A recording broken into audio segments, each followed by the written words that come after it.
Oop, that doesn't work.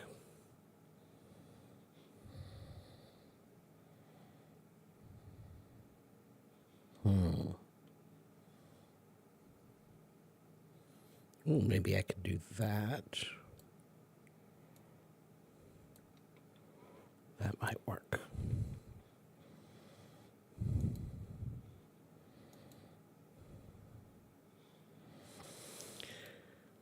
Hello, hello.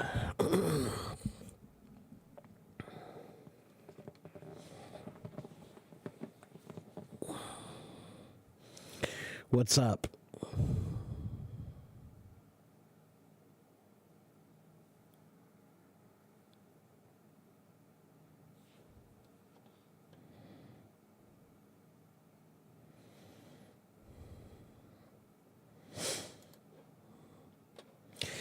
Welcome to my stream. I was going to do a voice room. I thought everybody would prefer a voice room, but it would appear that everybody wanted me to do a stream. So here I am. Although I need to do some voice rooms soon.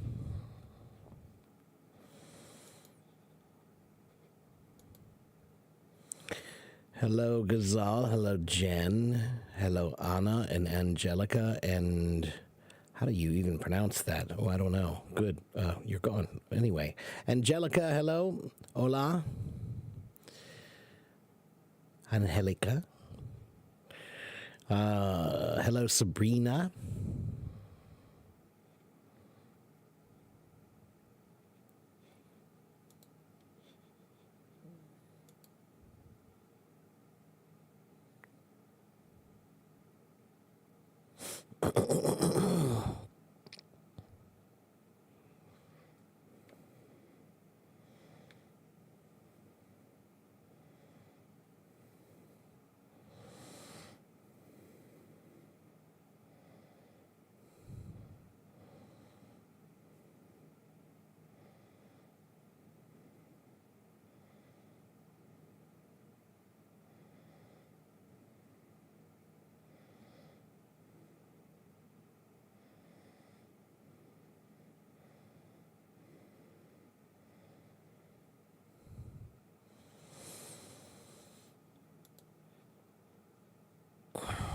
Okay, we have questions. All right, thank you, Jen, for asking a question. How or when can we use on or in when making sentences? Thank you. Jen, that is a complicated question, complicated answer, I should say. On and in have many ways to use them depending on what you're trying to say. So unfortunately, there is no easy rule for me to say, to give you, because there are just too many examples of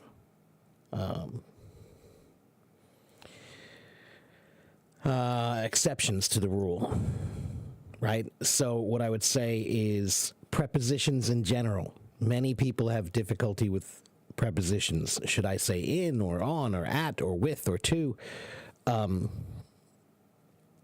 And it is tricky. It does take a lot of practice. Okay. But I really do think that if you prepositions can be easily learned if you just do them enough. Okay. If you see the proper way to use them enough, then you'll remember which one to use, or you'll recognize which one sounds better. Okay. Am I at the store? Am I in the store? Or am I on the store? Right? If I say I'm at the store, okay, in general, most people will think that means that you are inside the store. However, that doesn't necessarily have to be true. You could be in the parking lot of the store. You could be outside the store but going in, and you could still say I'm at the store. Okay? If you say I'm in the store, that definitely means inside the store. Okay? On the store would be on top, on the roof. Yeah, so they take a good deal of practice, Jen. A good deal of practice. But there is a lot of practice online available. Let me give you one good resource that you can check. You can go to Games to Learn English.com. Whoops, let me get rid of that space. Should not be there.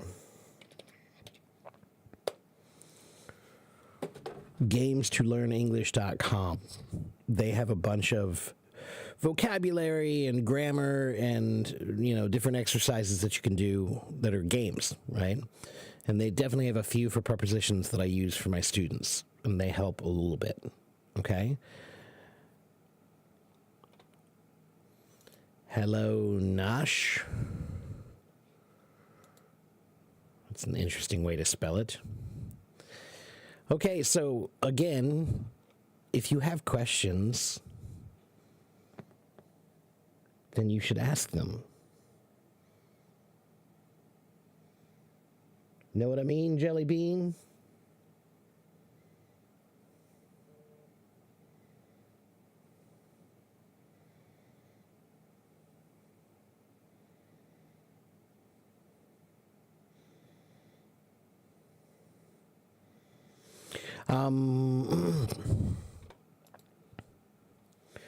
So wait a minute. Let me ask you guys a question. The subtitles are not working right now, but who do any of you have a subscription that you should be able to see subtitles? Because you can only see subtitles if you have a subscription, I think, right? So do any of you have a subscription? Anyone? If you do, can you see subtitles?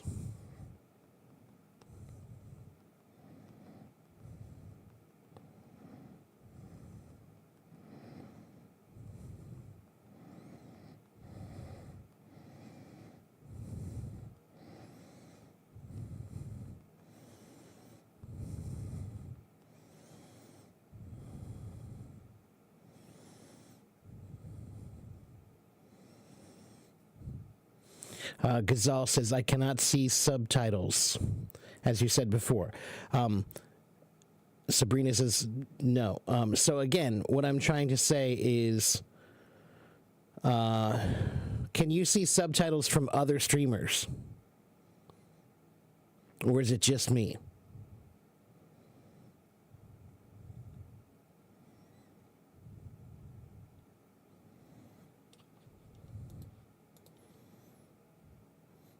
Yes, what? Yes, it's just me.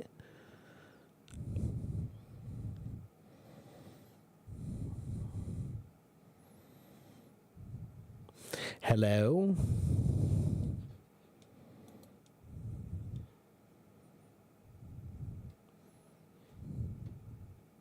Some of them have this problem today too. Okay.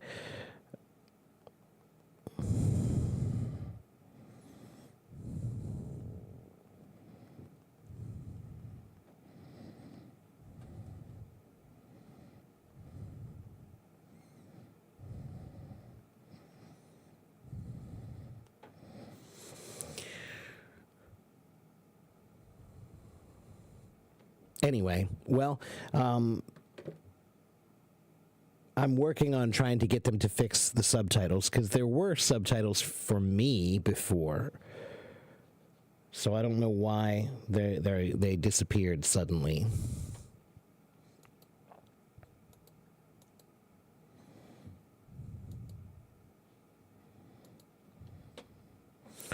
Okay, so who has English questions? Or would like to talk to me? Yvonne, hello. Miss Young, hello. Medi, hello. Let's see, who else do we have? Tanya, hello. Fabia, hello. Houghton and Candy, hello. Ask me your questions. Ask me your English questions.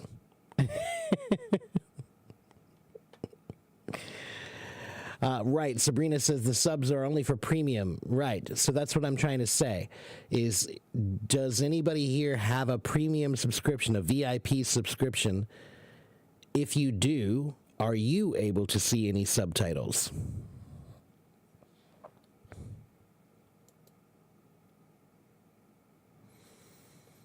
Can I introduce a good English to English online dictionary? English to English. What do you mean by English to English? An English dictionary? I use dictionary.com. That's my favorite one. Dictionary.com and thesaurus.com. They're a free website, or you can get the app. Okay, so I have an app on my phone that's just called dictionary.com, and it has a thesaurus in it as well, and I use it every day, and I like it. The definitions are good. The synonyms are excellent. It's easy to use. So dictionary.com is what I would recommend. And then, yeah, I think that's all you need, really. Can you communicate with me? You mean you want to come talk to me on stage, Candy? If you would like to, raise your hand. Where is everyone?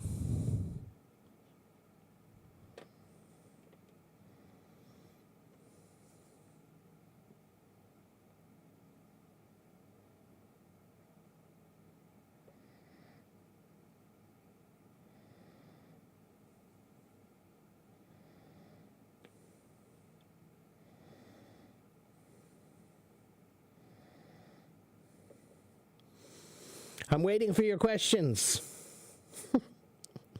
Or raise your hand. Come talk to me.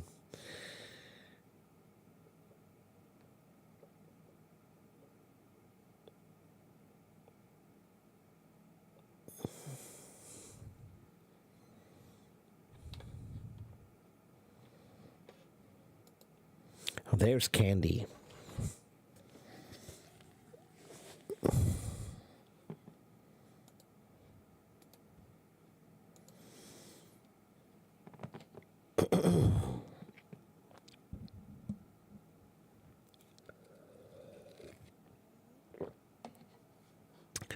Hello, Candy.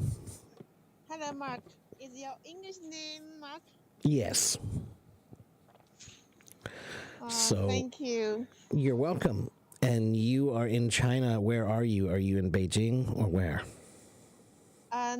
No. I came back my hometown. Okay.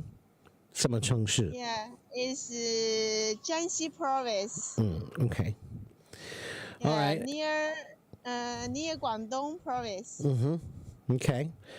So how can I help you today, Candy? Do you have a question for me or something I can do for you? How to say? I really want to talk with foreigner, but I have no confidence. No confidence. Okay. Confidence. Yeah, I'm nervous. Okay. So yeah, how to deal with this problem? Yeah. Well, let me ask you a question. What are you afraid of? Like what's the worst thing that could happen if you speak to a foreigner? What's the worst thing that could happen? My pronunciation, I think is really bad. No. No, I don't know. I don't. 我觉得你的发音就是还好啊，不错。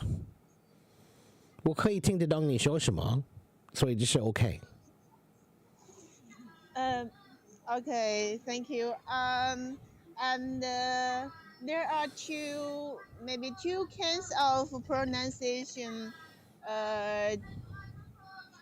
like UK and the US, the American pronunciation and British. yeah, British, yeah. Yes. And what about them? So yeah, I can understand the American, but I can sometimes I can understand the British. Yeah, well, you can't always understand everybody. You know, I was on vacation recently, Candy, when I was in Europe, and I was in Spain at the time, and I was waiting in line for a museum, for the Prado Museum, and there was a guy behind me from Scotland. And he had the strongest Scottish accent I've ever heard in my life. And it was cool. It was very, very cool. But even for me, it was really hard for me to understand him.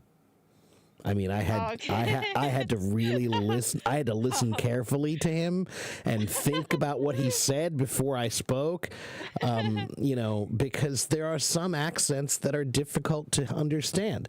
So what I mean is, when you think about language, you should be more careful about who you're listening to, right?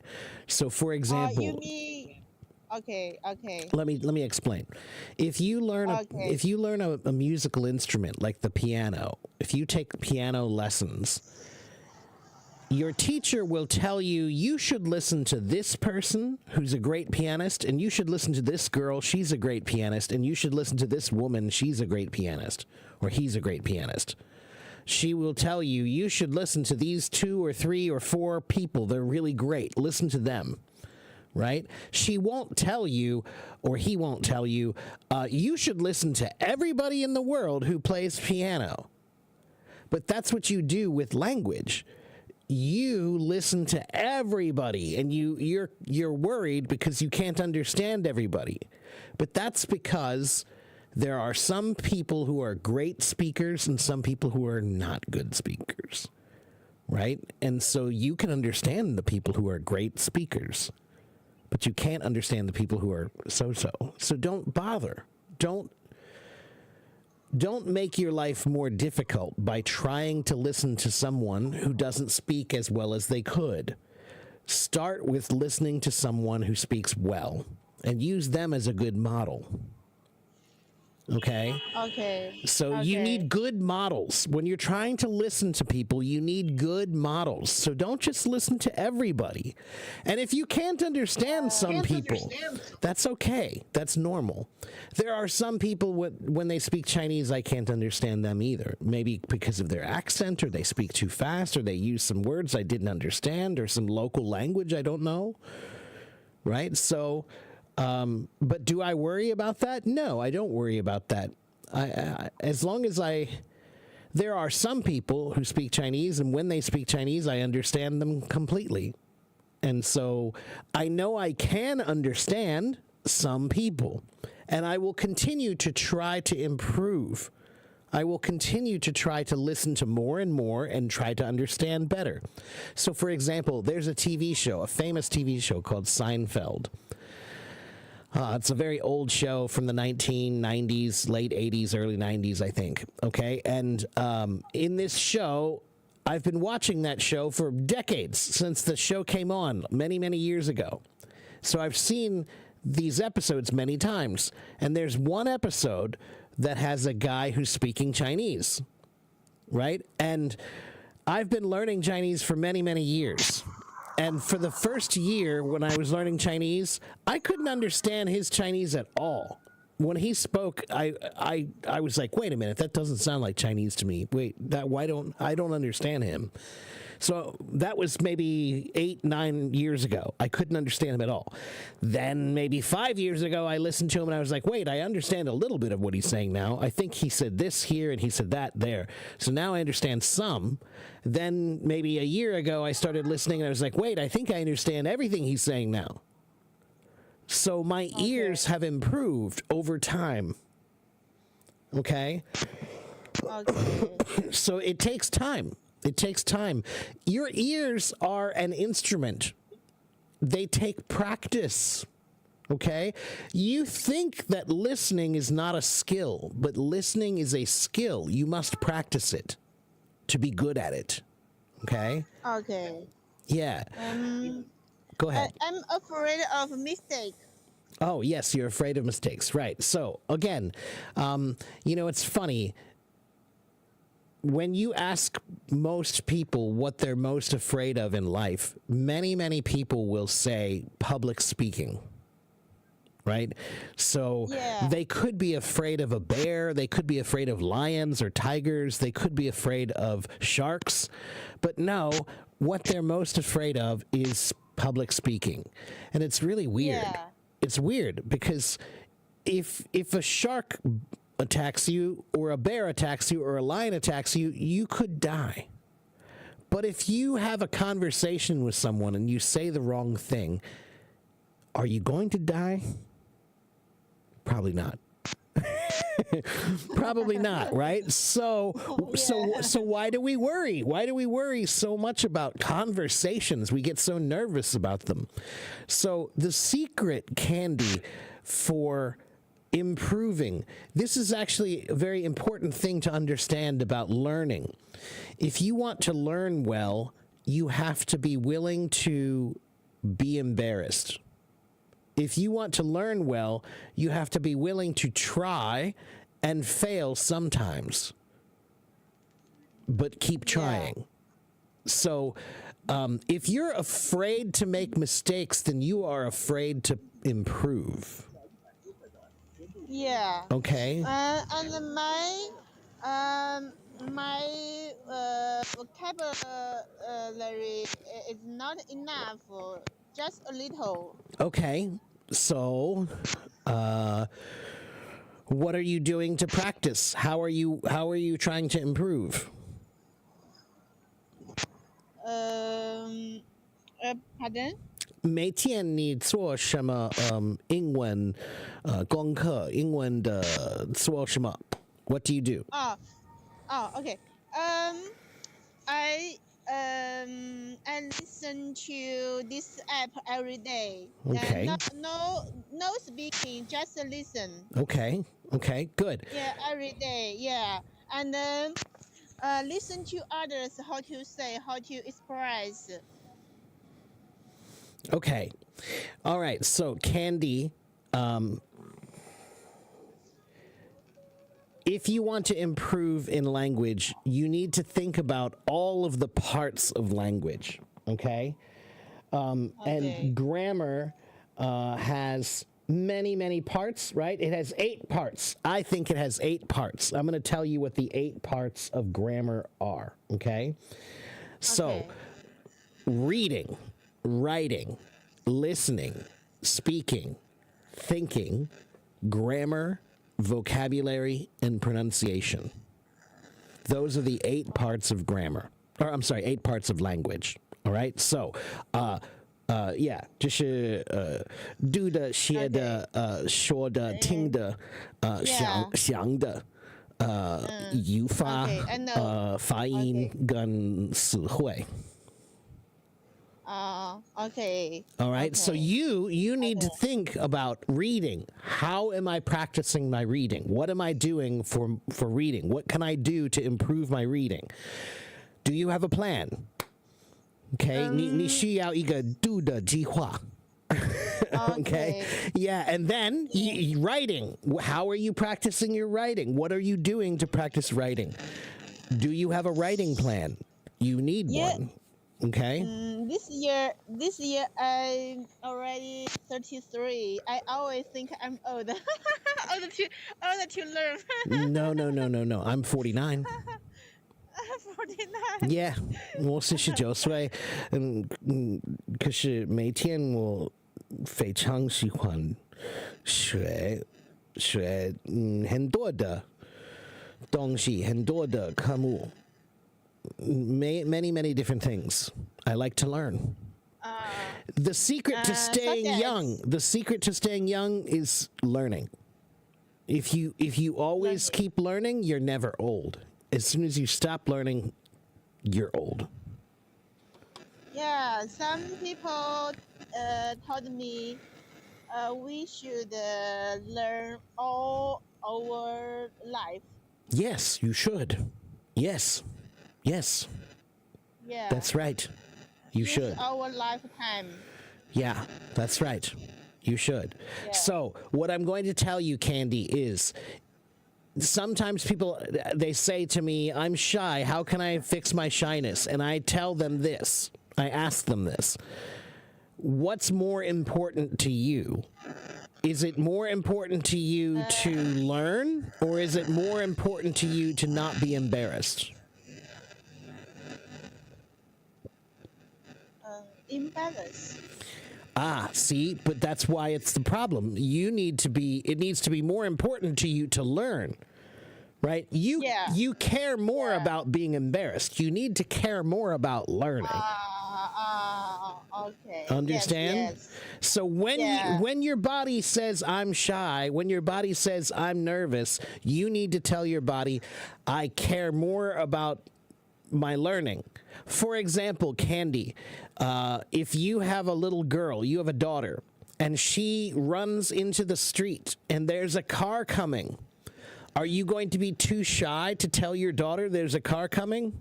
No. You'll scream, get out of the street, there's a car coming, right? So there are some times when you're not shy. There are some times when you're not shy and you know you can't be shy, right? Like in an emergency. Yeah. So Yeah. that means you can stop being shy. You can stop being nervous, but you have to try, okay? Okay. So, so are you in China? No. 不是， No. 现在 No. 我就在美国。 America. Which city? 这是新西兰体，就是在俄亥俄州，你知道吗？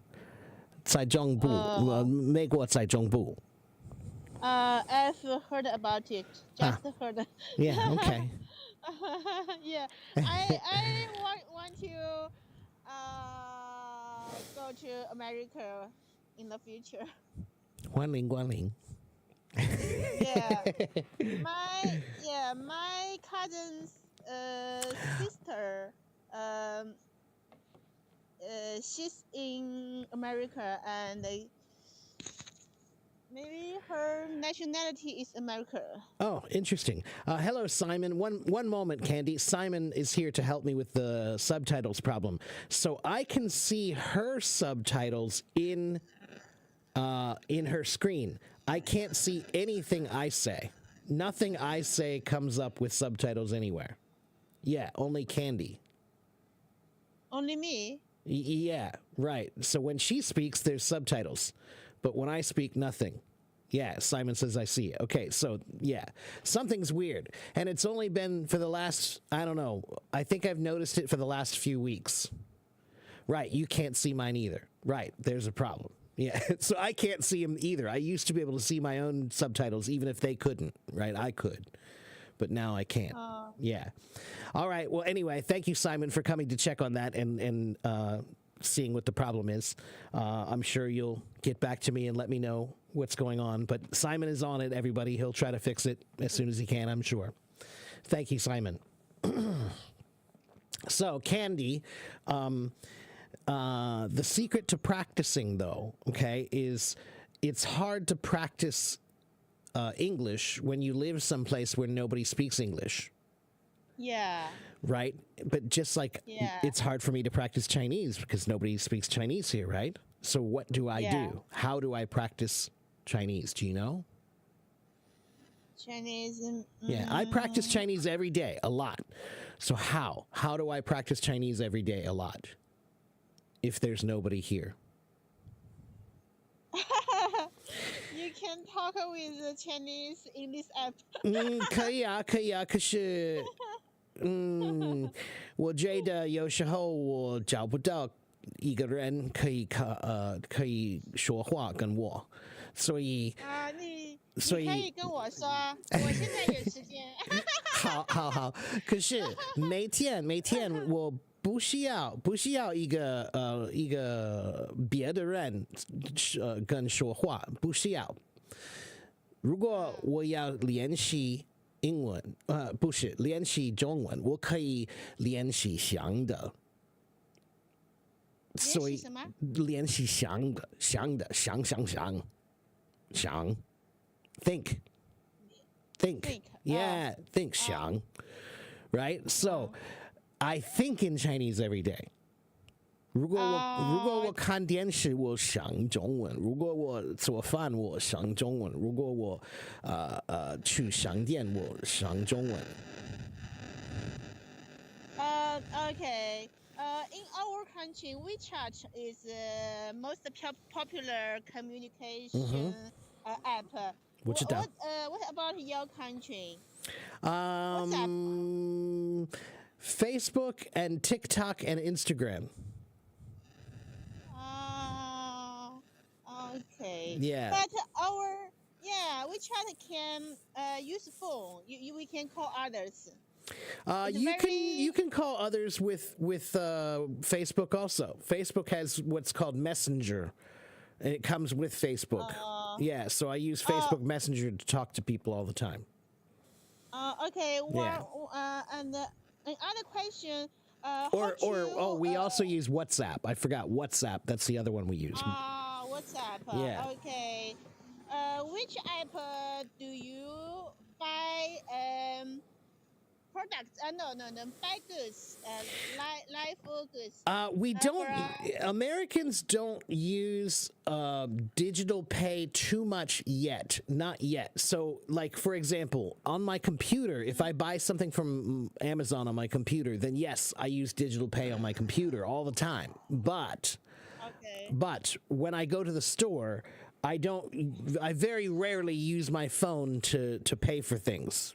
Right? We don't do that very much here in America yet. Everybody in China does that, I know. But in America, we use cash or credit cards most of the time. But I do have Apple Pay. Apple Pay is probably the most the other most common way. Or there's another one, PayPal. PayPal and Apple Pay. Yeah. Okay. Yeah, PayPal and Apple Pay, and there are one or two others. I have another one I use sometimes called Venmo. Yeah, they're just payment apps essentially. Okay. Okay. Mark, another question: how to introduce myself well? No, I like that question. How do you say? How to introduce myself well to others? Okay. Yes. Yeah. That's a good question, and the reason why that's a good question is because really, two things. One, if you're going to learn a new language, the first thing you should learn, or one of the first most important things you should learn, is how to introduce yourself well. Okay, so you should start learning an introduction right when you start learning in the beginning. You should start learning an introduction and practice it and learn it.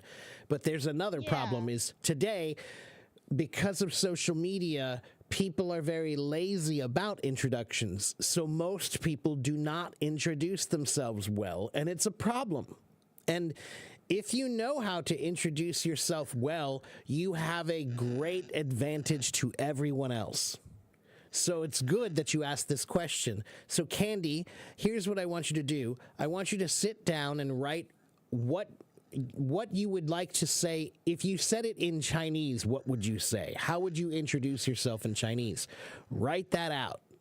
And then that's your homework. I want you to figure out how to translate that into proper English and then practice it like it's a speech. Practice it like it's something like a poem or a song that you want to memorize. Okay? And then an introduction is something that you start learning. You know, when you start a language, you start learning your introduction and you keep improving it over time. Okay? So when I first started Chinese, I couldn't give a good introduction of myself, but I can now. I can tell you where I'm from and how old I am and what I do for a living and what I like to do for fun and, you know, whatever, you know. So you should do the same thing. You should craft. Craft. To craft something means to make something with care. Okay, to craft something. Correct. Can you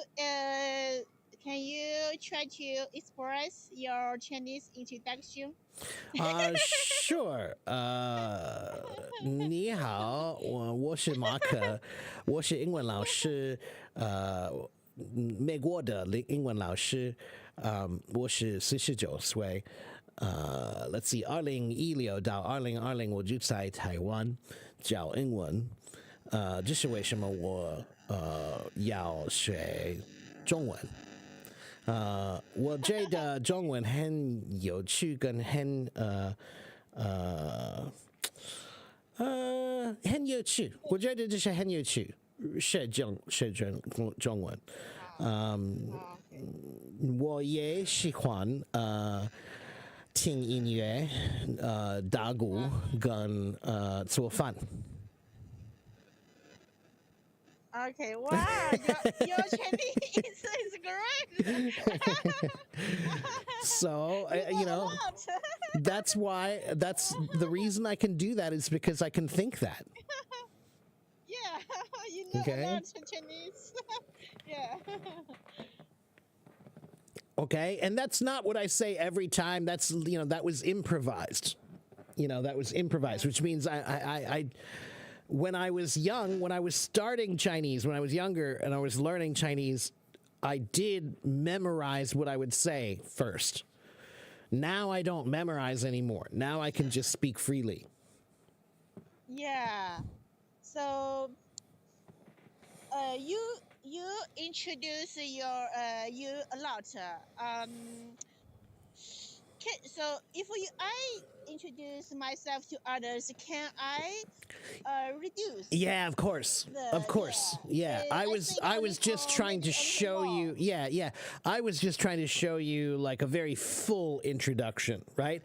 So, if I'm really trying to make friends with someone, then I might give that kind of a big introduction. Like on Hello Talk, when I introduce myself on Hello Talk to new people, I usually give a pretty big introduction.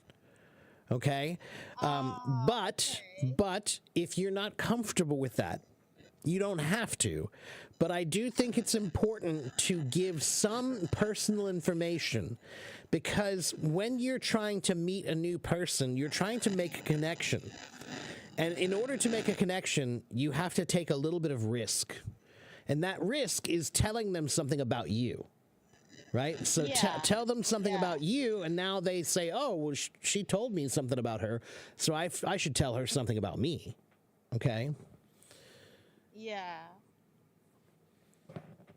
And I'm shy.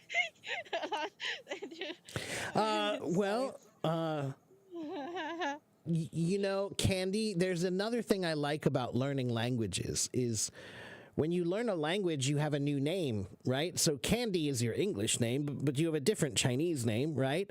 So the cool thing about having a new name is it's like becoming a new person. So Candy, maybe your Chinese name is Shy, but maybe Candy's not shy. Okay. Yeah. So use that. Use that. Good opinion. Yeah. Try to be different. You don't have to be shy. Okay. I think Candy is not a good name. Can you give me a good name, better name? I think the name is fine, but I mean, I think names are something that. In America, one of the ways people sometimes choose a name is we choose a name of someone we admire, right? Someone we respect or admire, right? So, if you have a daughter, then maybe you admire Beyonce, so you name your daughter Beyonce. Or whatever, right? We do that. We do that a lot, right? Or maybe you have an uncle or a great grandfather, maybe a grandfather who's he was very important in the family. So whatever your grandfather's name was, that's your name now. So, Yeah. choosing a name is often about choosing somebody who you admire or respect. You can use their name, and it's cool to do that because it also makes you feel like maybe you admire somebody and they are not shy. So if you take their name, then again, it's almost like you have their power. Like they're not shy, Yeah. you know? Yeah. So Chinese names are like that too. Chinese names, when you guys choose a Chinese name, often it's your parents will think of something that they want to, that they hope for in the future, right? Like, so your name is sometimes about, like, I hope in the future you'll have good prosperity, or I hope in the future you'll be very smart, or I hope in the future, you know, something like that. And that's similar to the way we do it, where if you take the name of somebody who you admire, then you hope that you might be a little bit like them. I want elegant name. An elegant name. Yeah, elegant and a little special, not What is your general. Chinese name? My Chinese name is two words, character, Okay. two characters. Is 核心. He Xing. Yeah, Okay. You know, the first name that came to mind is Helen. Helen. Yeah, Helen. Helen Mirren is a famous actress. She's a woman with great character and poise. Let me see, Helen Mirren. Where? Let's see what she's in that you can recognize. Maybe you know a movie from her. Let's see. A girl who's her She's been in many movies, and she is a very. I mean, even I admire Helen Mirren. She's such a great actress, and she is actress. she's an actress. She's a movie actress. She's a British movie actress, and she's a very famous one. And she's been famous since the 1970s. And she's been in many movies, so many movies. Famous in America. Famous all over the world. Yeah, she's famous in Okay. she's a British actress, so she's famous in Europe, she's famous in England, she's famous in America, she's famous in Australia. Yeah, Helen Mirren. So Helen is one possibility. Hushing, let me think. Wait, give me one second to look up some H names for women. Okay. Let's see some other elegant names. Hannah. Hannah. Yeah, Hannah. Or let's see.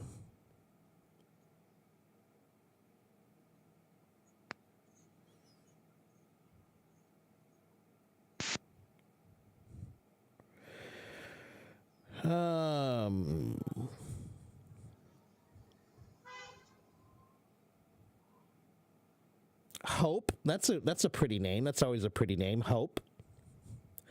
Hope. Yeah, Hope. HOPE. Hope. Let's see. Hope. Yeah, and Helen. You can also do Helena. Helena is the same spelling. HELENA. Oh, Helena. Oh, I like this. Okay. Can you tap for me? Sure. Tap. Mm-hmm. Okay. HELENA. Helena. Helena. Yeah, and Helena is it's a Okay. Greek name. It means a torch or a bright shining light. Okay. Okay. Ah, Helena. Okay, I like this. Okay, so now you're Helena. Okay, Helena. Okay. Means hope. Maybe means light means hope, right? Helena means light. It means light or torch. Ah. Yeah. Okay. You're a light. Okay. You're a light. So and the light is means hope. Well, yeah, light does kind of mean hope. That's right, it does. Yeah. Yeah, yeah. Okay. Um, and sometimes I heard about wanna and gonna. Wanna Mm-hmm. means Want to. want to, Mm-hmm. and gonna means Going to. going to. Mm-hmm. Yeah. I know these two words is are a casual word, That's right? right. Mm-hmm. Not not former or form That's correct. Formal, not formal. or former, not a former. So I can to use these two words in former situation. As a general rule, yes, you should not use those words, or no, you should not use those words in any formal place. You shouldn't, So when I'm teaching, I try not to say gonna, wanna, shoulda, coulda. I try to speak more clearly and be more particular about using full words, not those which are like colloquial contractions.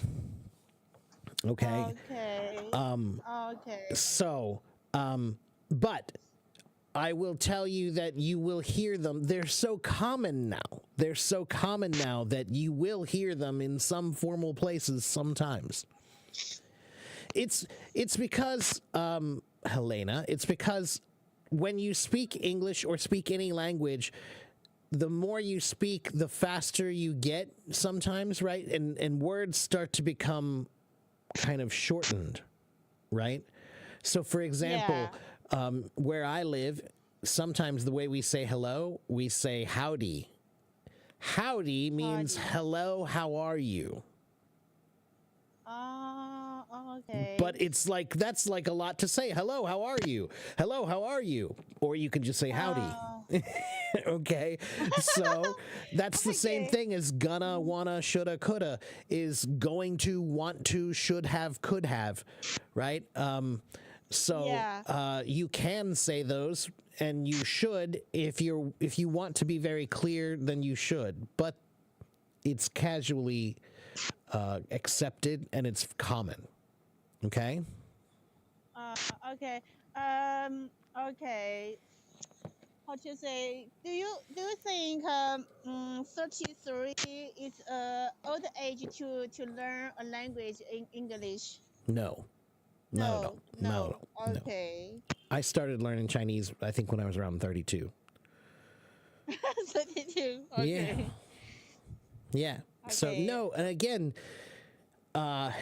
that is a terrible idea that has never been true. Old people can learn just as well as young people. The only reason why old people can't learn as well as young people is because they stop trying to learn. If you stop trying to learn, then yeah, you feel like you don't know how to learn anymore, and then you're not good at learning, and that means that it's hard to learn. But if you keep practicing, keep learning, you keep trying to push yourself and understand that your brain, you should be trying to teach your brain and grow every day of your life. So if you do that, then you will never feel like you're too old to learn. Okay? Okay. Mark, another question. I heard America has a lot of guns and dangerous. Is it right? Is it dangerous because of guns? We do have a lot of guns. I don't think I would say it's dangerous. No. I never think about, like, when I go out, do I think about guns or do I think about being hurt or anything? No. But I'm also careful. There are some neighborhoods I don't go to, and there are some things that I'm careful about, right? So, lots of people ask this question. There's not a good answer about. It would take me 2 weeks to answer this question properly, right? Sorry. But no, it's okay. But I just want you to understand that if you want to come visit. It's still the statistics. The likelihood that something will happen to you is very low, right? And you just have to be smart. Now, here's what I will tell you. When I lived in Taiwan, I could walk down the street in the middle of the night. I could walk anywhere I want, and I could have put my money out and just go like this, and I don't have to worry, and there's no problem, right? Nothing to worry about when I was in Taiwan. Yeah.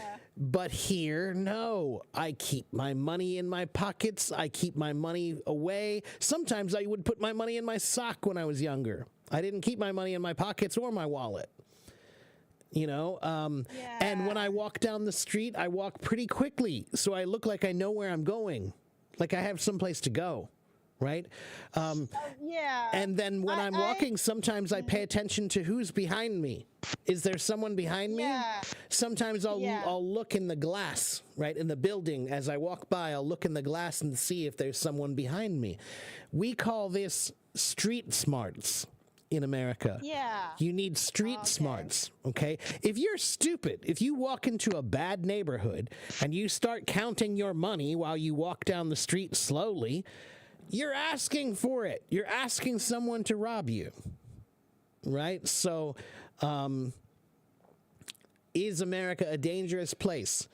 Mostly no. Mostly no.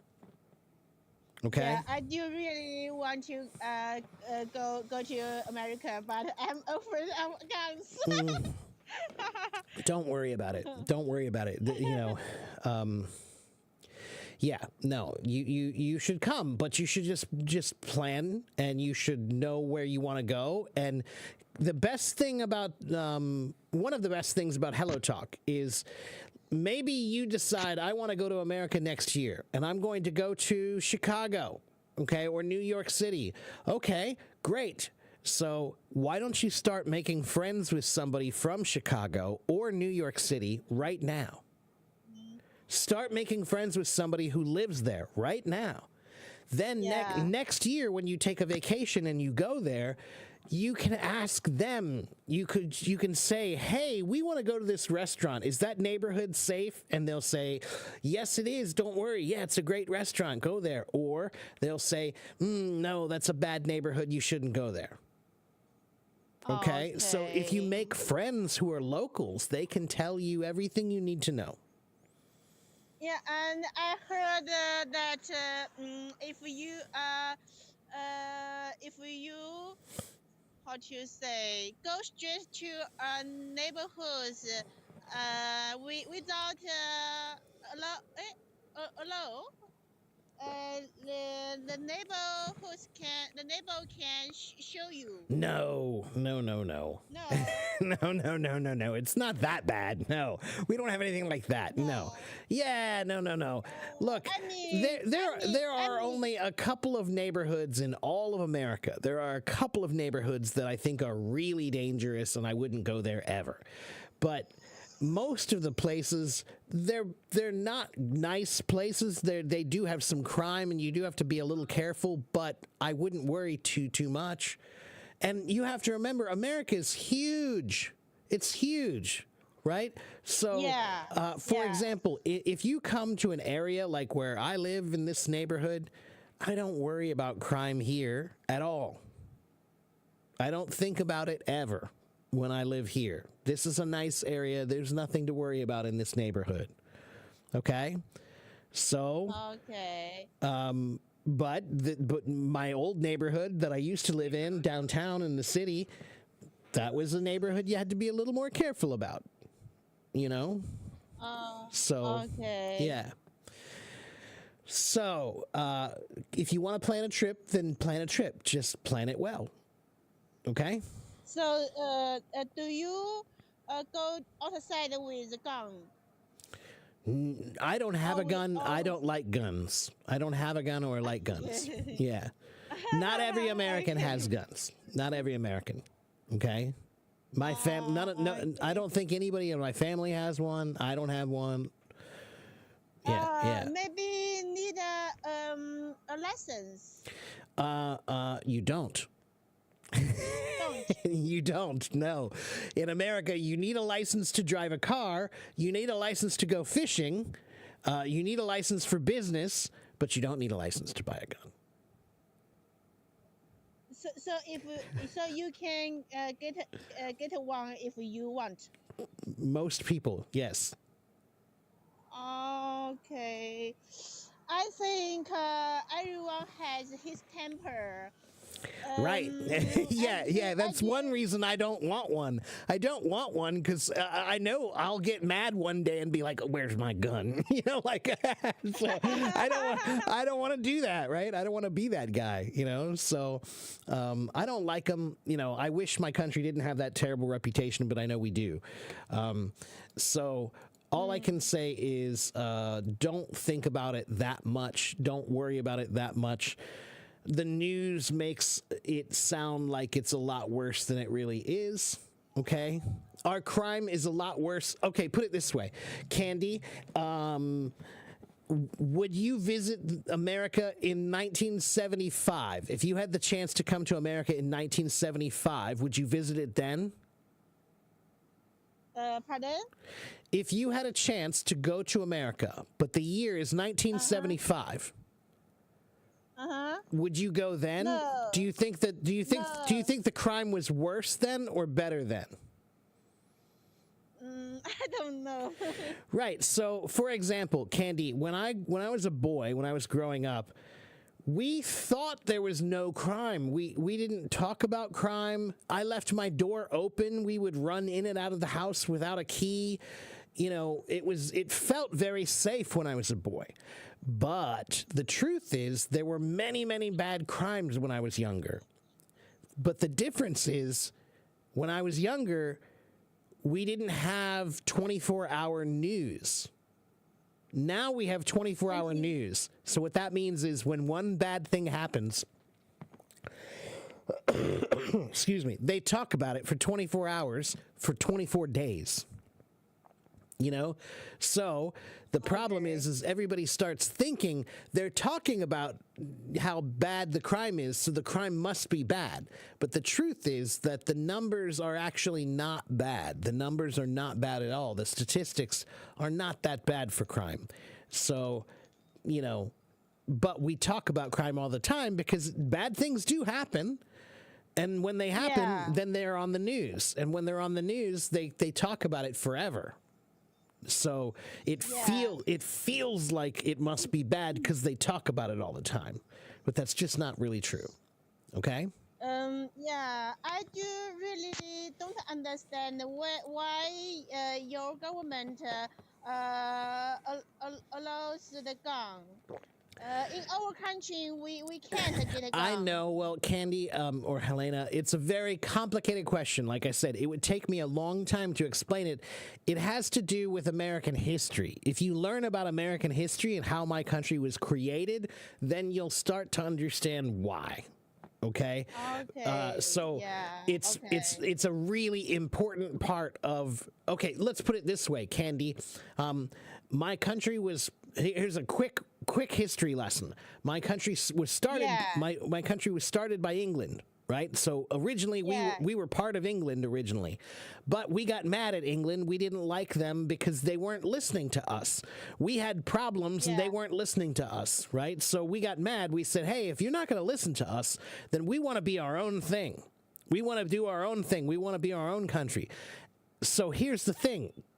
If we did not have guns, then how could we have fought back? So because we had guns, that was what allowed us to fight back and allowed us to actually win and have our freedom. So having a gun means having the ability to make sure nobody is treating you poorly is the way they that's the way they thought about it then. Now, it's not that's the way the country was started. I just want you to understand. That's how the country was started. So if the country was started with this idea that they're so important, and if you take them away, then somebody else could come and take over. and then you can't fight back because you don't have anything to fight with, right? So Yeah. that's why it was so important originally. Now it's out of control because the guns are just too powerful and they're just too easy to kill people. So, Yeah. a long time ago, Candy, when they made that rule originally, when my country was founded, the guns we had were these long guns, and they shot these big round bullets. And if you were really fast, maybe you could put one bullet in and shoot one per minute. If you were really, really fast, maybe you could do one bullet and then wait 1 minute and then another bullet and do. That's how long it took to shoot one gun a long time ago. Now you can shoot thousands of bullets in a second. They have guns that'll shoot thousands of bullets in a second. So it's dangerous. It's crazy now. So yeah. But just you need to understand that this is a thing that has to do with the history of the country, how we were started. Yeah. So Yeah. but again, I don't like them. I'm not happy about it. I would personally prefer that they get rid of them, and I would be okay with that. I'd be fine with if they got rid of them. I would be okay with at least most of them. Like Canada is like that. Canada has lots of guns too, but they're all just for hunting. They just go hunting. If you just have those, fine, okay, but anyway. But Candy, this is also a topic that we don't talk about very often because it's kind of political. So I try not to talk about politics on here. Oh, okay, sorry. That's okay. I tried to give you an answer as best I could without being too political. I just don't like them. That's all. Okay? So, Candy, it was nice to talk to you, but I want to help some other people here today, too. But thank you for coming, and make sure you come back. Or Helena. I'll call you Helena now. So come back and see me again, okay? Okay. Thank you very much. You're welcome. Okay, bye-bye. Okay, bye-bye. All right, hello, everybody who's here now. Hello, Victor. Will we learn new words today, Sayoma? No, not really. I wasn't going to. This is a different stream today. I'm just answering questions. Whatever questions you have. Okay, so, Victor, what was your question? You said you had something you wanted to ask me?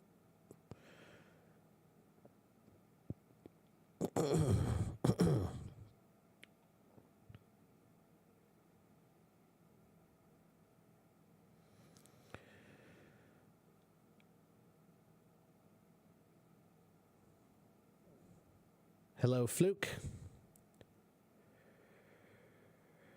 Indisputably learning better when you're young, but when you're older, it's feeling a different feeling. Yes, to some degree, that's true, Sayoma. When you're young, you have to learn fast because if you don't, you'll die. That's the nature of evolution. Right? And evolution has forced us as babies, we're very vulnerable. So when you're that vulnerable, you have to kick up the learning speed so that you don't die, right? You have to figure out how to live in this world and not get killed. So that's the general rule of why we learn more quickly when we're babies. However, the reason why it's difficult to learn as you get older is because of intellectual atrophy. Which means if you don't use your brain, you lose your brain. Use it or lose it. Right? So that's essentially what it is. If you keep learning and you keep pushing yourself to grow and you keep studying and trying to improve and learn about the world, your brain will maintain a level of intellectual elasticity and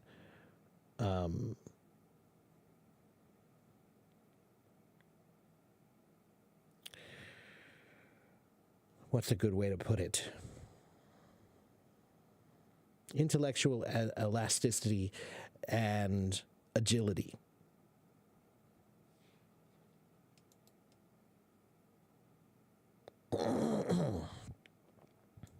And you also get the benefit of greater care, right? The older you get, the more you understand the importance of patience and taking your time. So the younger you are, the more likely it is that you're going to say or do something impulsively. Right? So wisdom gives you the benefit of more care with your language. Okay, let's see. Oh, thank you, Bunny. Yeah, it's just a little dry in here, and I didn't have too much water, but thank you. About ways to learn. Okay, so what was your question about ways to learn?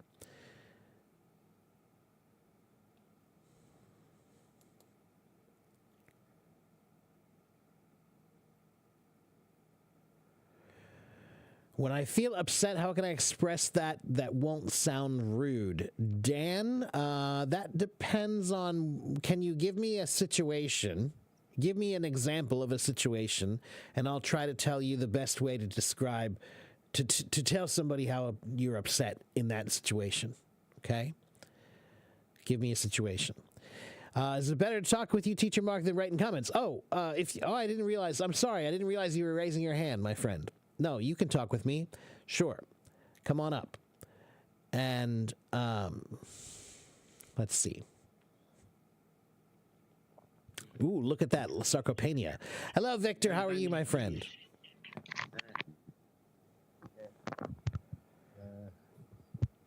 Thank you very much for invitation on the stage, Teacher Mark. Long time no see. Yeah, long time no see.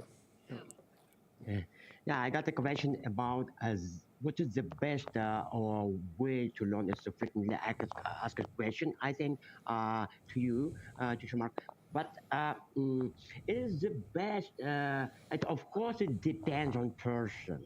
Depends on education on the ground, and yes. But it is the best for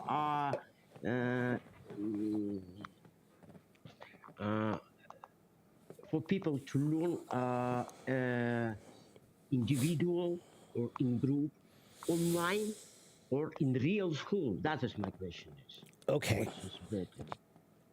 So when people ask, the question you basically asked is this question, which is, I get asked this question a lot, which is, what's the best way to learn? And the reason you ask this question, what's the best way to learn, is because you're hoping that I'll give you an answer that is efficient. You're looking for efficiency, right? People ask this all the time. Like, what's the fastest way to learn English? How can I learn English in 3 months or whatever, right? They're always asking about learning from an efficiency standpoint. However, learning should not be treated as a process of efficiency. Learning should be treated as a process of proficiency. So efficiency means you're trying to learn how to do it in the quickest way with the least amount of energy, right? So you're trying to learn as much as you can without that much effort, okay? Proficiency means you're trying to learn the most complete way you can so that you get all of it, right?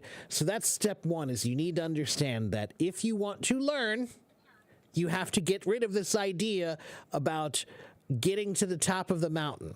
So what I mean is there are different kinds of learners. One kind of learner, they see the mountain and they think that their job is just to climb the mountain one time and get to the top, and that's it. Then when they're there, then they're done. Then there's another kind of learner who he wants to know the mountain. He doesn't want to know that one path up to the top. He wants to know the mountain, the entire mountain, every little tree and bit, and all the way up to the top. So, that's the difference in learning, is there are some people who just want to try to get there and get to the top and then they're done, but they don't really know it that well. And then there are other people who look at learning like, I want to know the mountain. I want to really know this thing.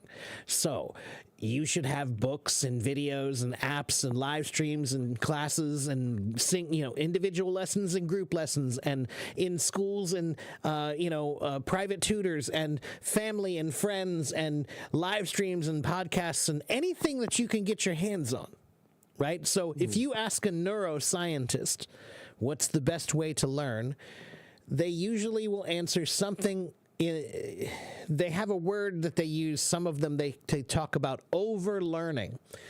Overlearning is the process of learning something, but continuing to review it in different ways so that you're still doing the same subject or the same topic or the same information, but you're doing it in different ways each time, right? So, for example, you might have one English grammar book, and you could finish that English grammar book, and that's great. But what if maybe you get another English grammar book, a different one from a different company, and you decide to go through that one?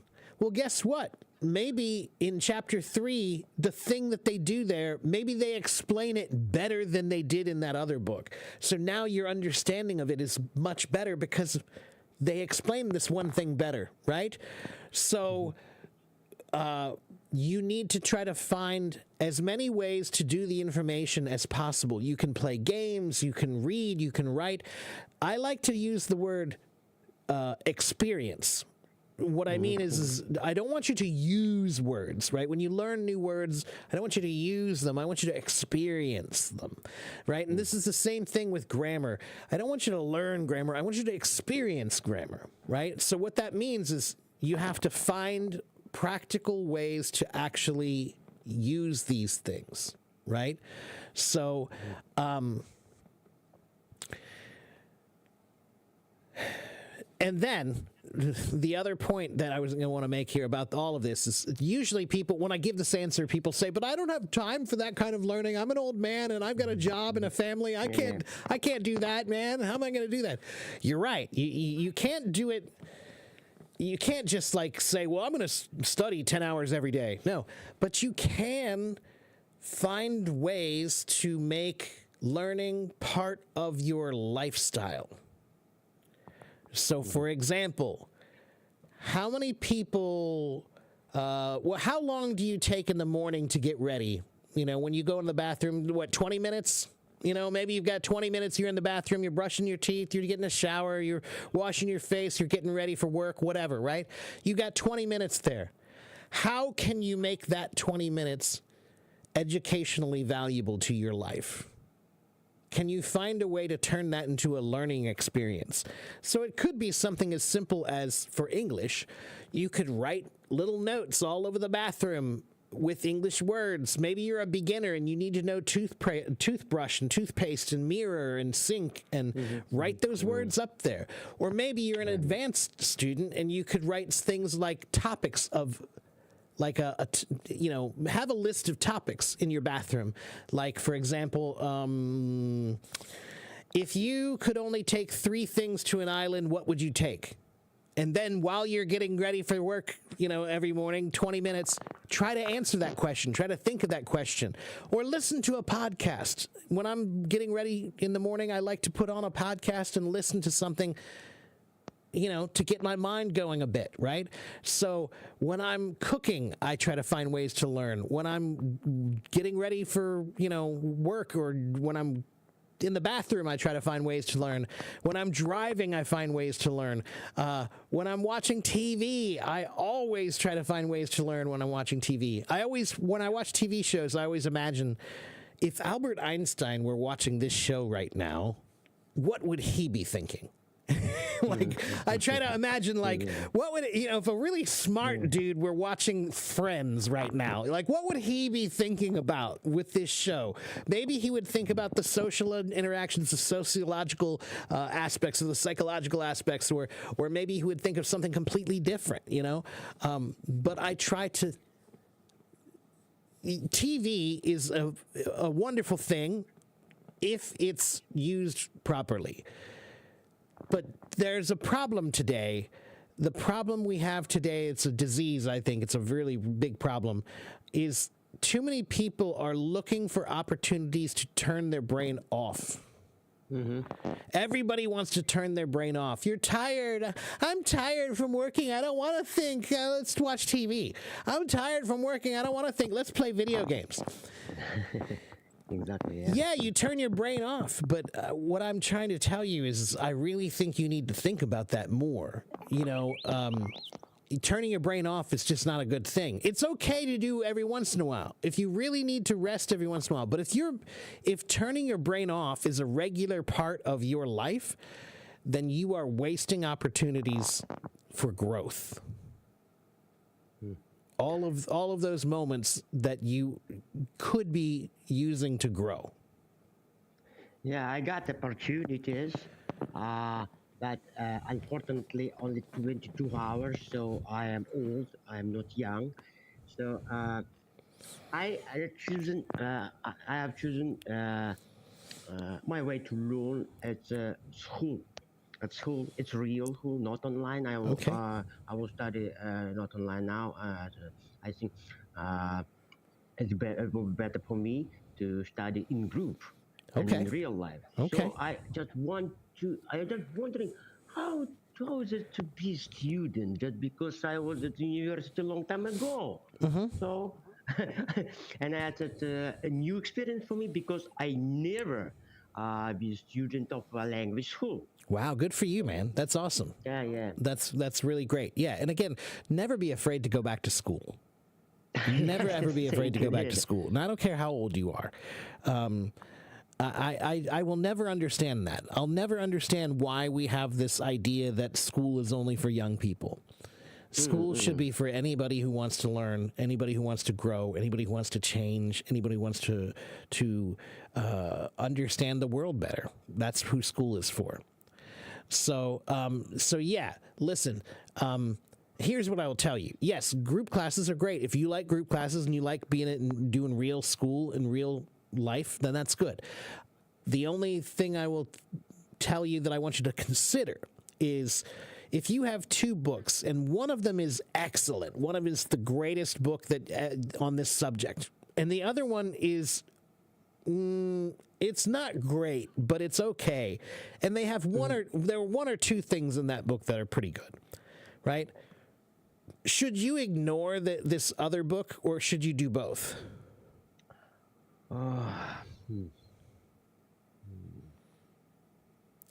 No.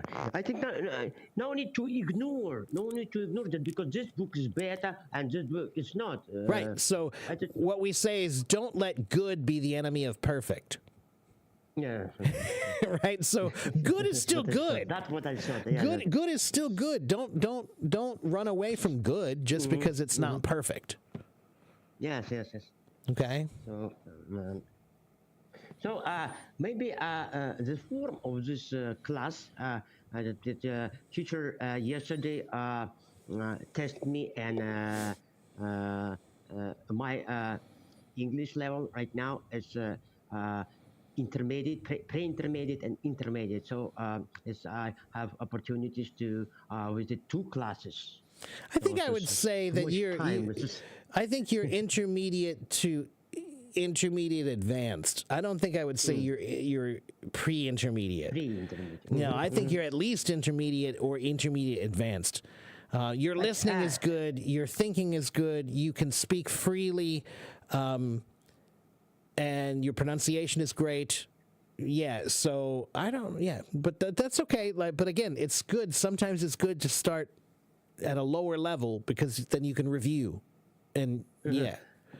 But in this show, there are three forms of learning. It's the lexic, it's grammar, and discussion. Okay, So well that's good. Yeah, so, yeah. Books, but grammar, discussion. Okay. Intermediate student is also have another activity. So that will teacher recommend me to visit also a pre-intermediate group because they watch videos, they listen music, Right. They do something by hands. Okay, so good. that's a way how to learn. Wow, that sounds good. But it's That sounds like a good intermediate program. Group, it's just like academic style. Yes. It's Yeah. lexic, grammar, Okay. discussion. And just take that and then add what I say, which is that you need to have a plan for 8 different areas of language: reading, writing, listening, speaking, thinking, grammar, vocabulary, and pronunciation. So if you have a plan. How am I going to improve my accent, my pronunciation? Oh, I have a plan. How am I going to improve my grammar? Oh, I have a plan. If you have a plan for all of those things, you'll be fine. But Thank you. to learn something, whatever you're trying to learn, the first thing you need to do is understand its component parts. Like, what am I looking at here? Right? So, for example, if you're trying to look at a car, I don't know anything about cars. You know, I can't fix a car. But if I look at a car, I know that there's the engine, and there's the transmission, and there's the brakes, right? There's the gas tank. There are some component parts that are important. Steering, right? So I know that there are some things I need to say, well, this is really important, this is really important, this is really important if I want to learn this, if I want to understand this. All parts are important because Well- without one part, car just Okay, but piece of iron. if the seat has a little scratch in the seat, does that matter? No, not really. So that's why I tell people, Victor, what I usually say is, if you have two cars, right? You have two cars, they're exactly the same. They're both Mercedes-Benz cars, okay? One of them has a perfect engine, and the tires are perfect, and the interior of the car is really nice, but the paint is really bad. Bad paint on the car. Right? Bad paint. But the other car, same exact car, the engine does not work, and the tires are bad, and the interior is really, really ugly. But the paint is the nicest paint you've ever seen. Which car do you want? Do you want the one with nice paint, or do you want the one with a nice engine? Engines is more important. Yeah, of course, right? Because the purpose of a car is to drive, to get you from one place to another. It's not to look nice, right? So this is kind of how language is too, is that there are certain parts of language that are important that you should focus on, right?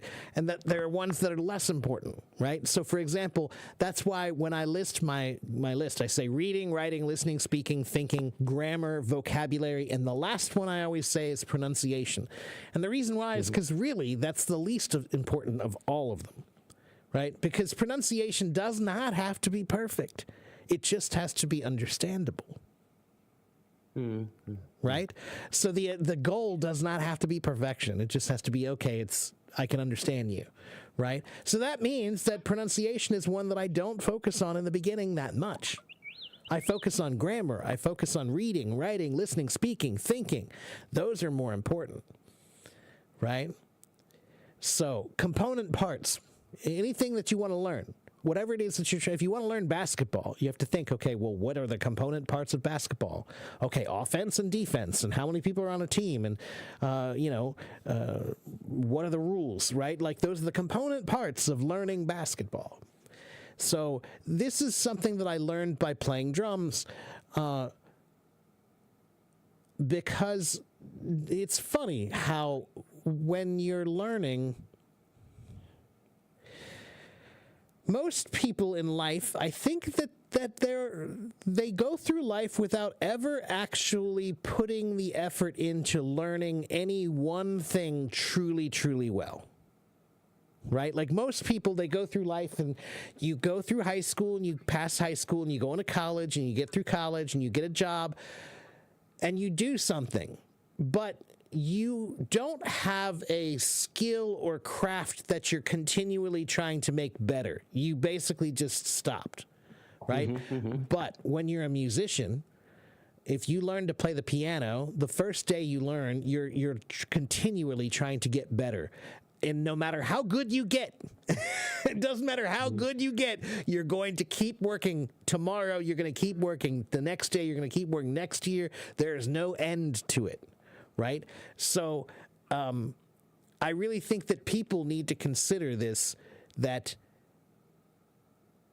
musicians understand that when you want to learn an instrument, it's going to require a lot of time, and you really need to figure out how to really learn it. You have to get in there, right? You have to really get in there and understand the deep parts of it.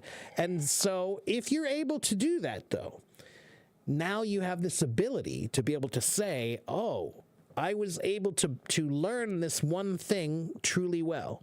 Now I have the confidence to say, well, now I can apply that to other things, right? So now if I want to learn computers, okay, I have the confidence to say, I learned drumming, so I think I can learn computers. Let me do that. Let me spend some time and really read and really study and understand the component parts and create a plan of learning. That's why people come to me, because teachers have a plan. You need a plan. That's all you need as a student to learn. You just need a plan.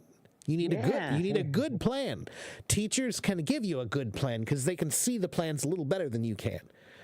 But like a character Dutch Wonderland in a video game Red Dead Redemption 2, the man who always has a plan. That's right. Yeah. You got to always have a plan. Yeah. If you don't have a plan, you can't possibly win, you know? So learning for me is a fight. And you have to have a battle plan. You have to think about strategically, how am I going to win this? How am I going to fix this? How am I going to accomplish this? You know? Okay? And Victor, you are a very smart dude. You're a very smart dude. So just remember, it's just like a knife in your pocket. If you never sharpen it, it's going to get dull. You know, but if you keep it sharp, it's always good, man. You're always good, okay? Thank you. All right, my Thank you very friend. much. Yeah, it was good to see you again, and good luck to you in your school, and congratulations, and I admire you for doing that. Thank you very much. You're welcome, my friend. Take care. I'll see you next time, okay? Okay. All right, bye-bye. All right, so let me check the comments here.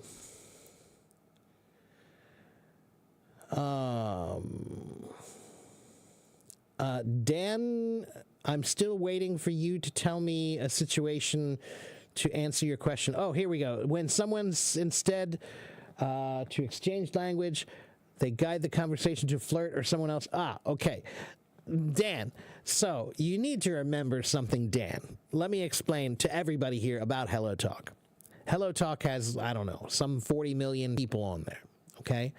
And for the first time in history, in this last decade, this app has been around for about 11 years. So in about the last 10 years, this app has allowed people from all over the world to talk to each other. Even if you can't speak the same language, you can talk to each other. It's amazing. So, as amazing as that is, it's not surprising at all that guys use it as an opportunity to flirt. It's not surprising at all. Guys, suddenly there's a girl they can talk to that they weren't able to talk to before. And on top of that, you're exotic. You're from another land. You're exotic. You're special. You're from another land, right? That's different. Okay? So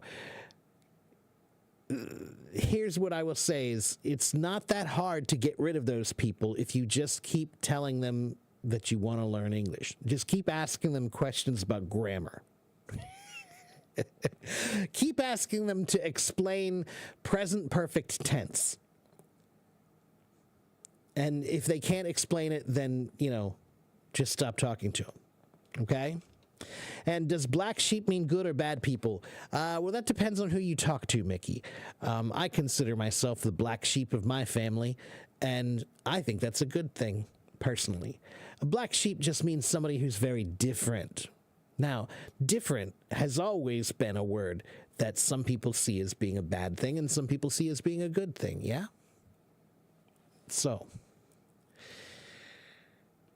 hello to all the new people. If you think too much, you'll get bald. Well, there's worse things in the world. Is that why I'm going bald? I'm thinking too much? Shave your head and tell people it was your choice. That's right.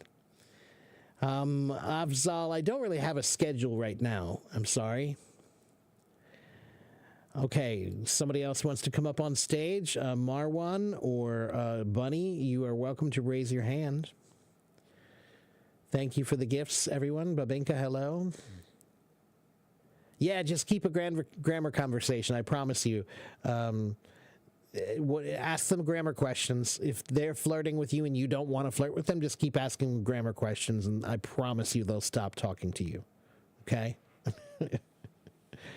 But don't hate on everybody just because they want to flirt. I think it's just human nature. It's natural. It's normal. Here's what I will tell you is, guys, this part is for you. This part is for you, guys. Listen. You can talk to lots of beautiful women here. There's only one very simple rule. And this rule has been the same for the last 1,000 years. Be a gentleman, and they will talk to you. Be a gentleman, and they will talk to you. Okay? But if you don't have the patience to want to get to know them, then why should they talk to you? You know? If you don't have the patience to get to know them, then why should they talk to you?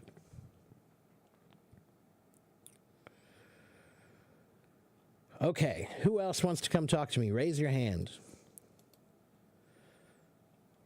Or ask me your questions. If you have questions about English grammar, vocabulary, pronunciation, or boyfriends or girlfriends, or what temperature is the best temperature to eat pizza at, or what time of the year you should visit the San Diego Zoo. Ask me your questions.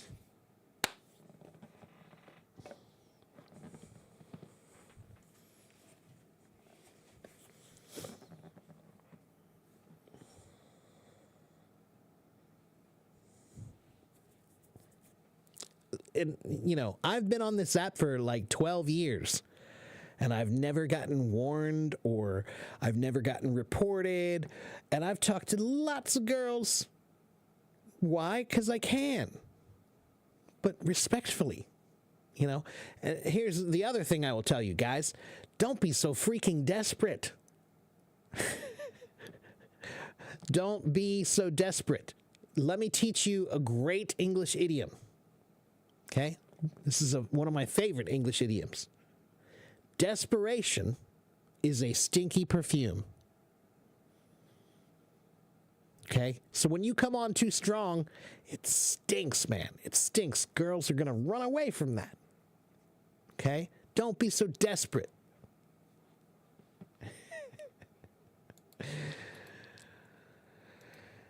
All right. Is knowledge positive or negative? Knowledge is neither positive nor negative. Knowledge is knowledge. Hello, Eugene Marie. Okay, let's talk to Bunny.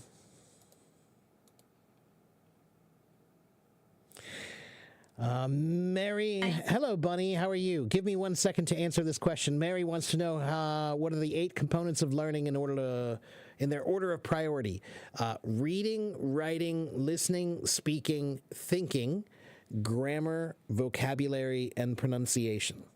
Okay, reading, writing, listening, speaking, thinking, grammar, vocabulary, pronunciation. Those are the 8 areas of language that I use.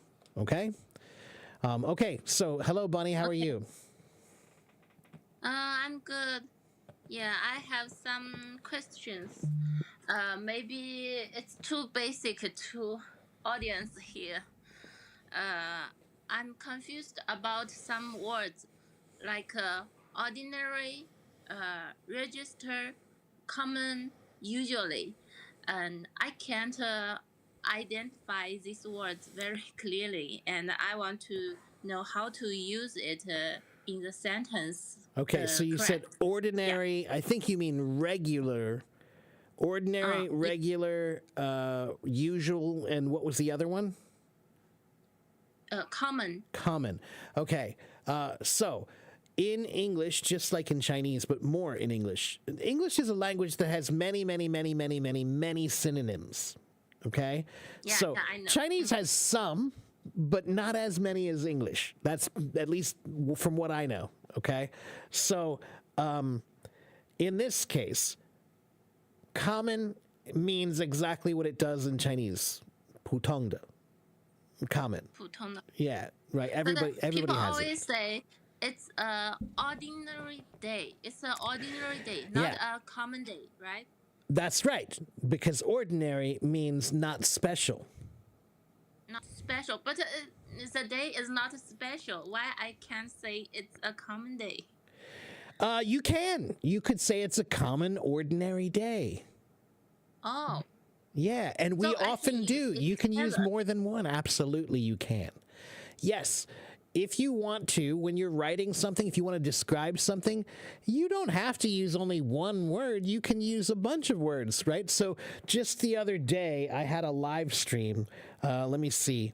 I did a vocabulary live stream, right? And let me see if I can find it here. In my introduction for the stream, oh, I don't know if I can pull it up anymore. I bet I can't. Oh, it doesn't matter. I used a bunch of words from my thesaurus that were the same. Like indubitably is one, and inconceivably, or no, what was it? Let me look it up. Wait, I'll tell you.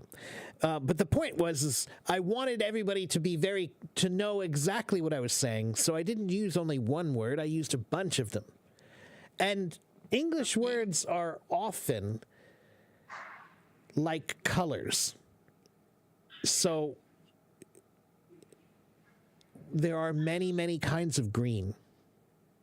Not just one green. some green. Yeah, right. So in Chinese, generally you guys just say lu si, just green, right? But maybe you might say dark green or light green, but you don't say too many, usually you don't say too many other special green colors. But in English, we have a special kind of green for everything. We have forest green, pistachio green, jade green, sea green. Yeah. We have so many colors of green and they're all different, right? So, let's see. How do I explain this then? I guess what I mean is, oh,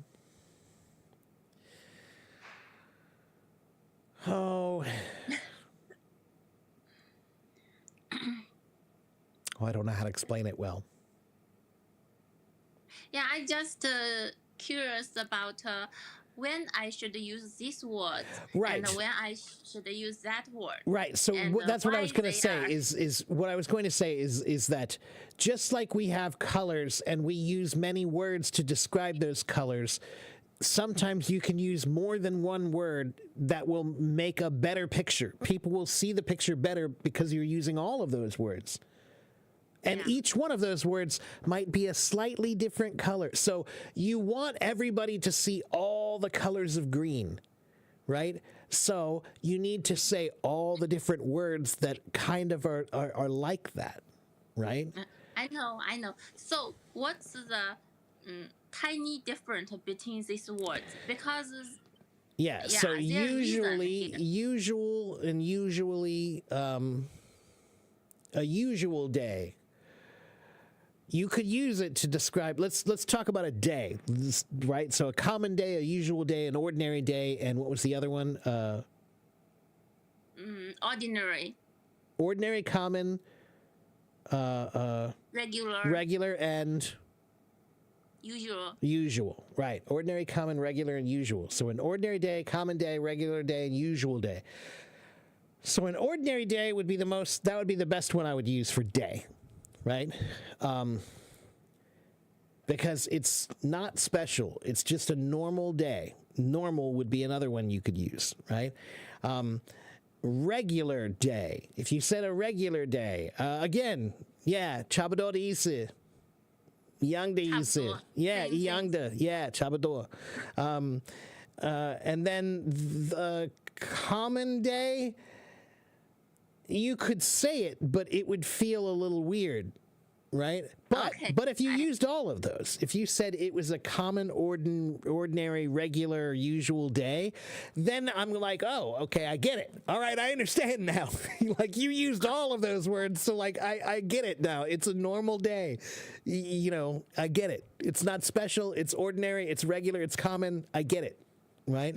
Okay. Yeah. I think I just listening more English sentence to remember when will people use the words more. What place will the use words more? Yeah, Remember it. that's where you need to experience the language more, right? Okay. So this is kind of like in music. In music, there, like if you play the saxophone, there are certain things that almost every saxophone player does. They all do them. They're like these little things that they learn how to do. That's the same way language is. That there are little things that you'll learn that like, oh, I know that I should use common for this word and ordinary for this word. Like you'll start to learn which ones they sound better Fit. together. Yeah, which ones fit. But you have to experience it, right? So, like I said, for music, you won't know. You won't know that all the musicians play very similarly unless you listen very carefully to all the musicians and hear it. Right? So the same thing is true with these words. You need to listen to a bunch of things where you can hear these words, and you need to read so you can see these words. And then you'll start to say, I see. But you'll also see that this guy will like, he prefers the word ordinary, but this girl, she prefers the word common. Yeah. People have different habits. That's right. It's language is personal. It's an art. Yeah. So everybody speaks differently. Yeah, you're welcome. Thank you. This. Anything else? Thank you. No, that's Okay. all. All right. You That so was a good much. question. You're welcome. All right. Well, good luck, and I'll see you next time, okay? Okay. Okay, See bye-bye. you next time. Have a good day. Thank you. Okay, let's see. Who else do we have here?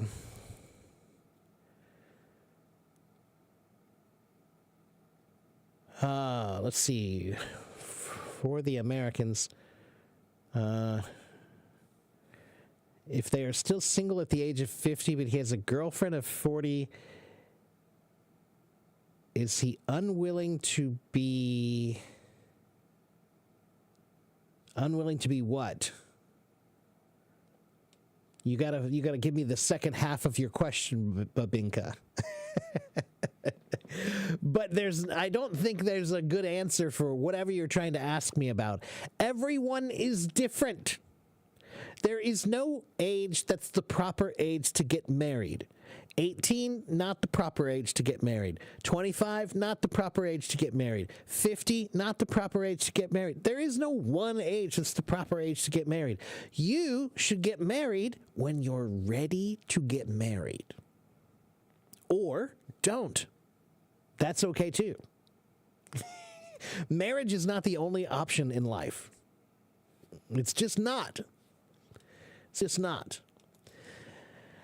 Mila says, I have some problems with the word were. Can you teach me this? I can, but if I'm not sure what your problem is, were. Is it just with the American R sound? Do you struggle with the American R sound? Is that what the trouble is? What's the difference between enunciation, pronunciation, and intonation? Okay, that one's slightly complicated, but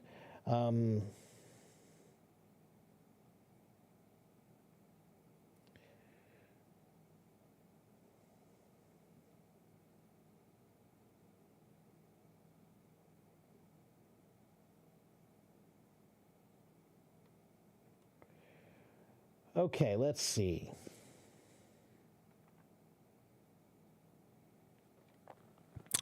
The difference between enunciation and pronunciation, a crystal clear explanation. Let's see. Pronunciation and enunciation are closely related terms that often get confused with each other. Pronunciation is related to the word itself, focusing on which syllables should be emphasized and how certain letters or combinations of letters should sound when spoken. Enunciation refers to how clearly and distinctly a particular individual forms the sounds that make up the word. Okay, so pronunciation, it is the focus on which syllables should be emphasized and how certain letters or combinations of letters should sound when they're spoken. Okay, so pronunciation is kind of more like the general rules of sounding out things, right? Enunciation is more like how clearly can you make the sounds, right? Yeah, and then intonation.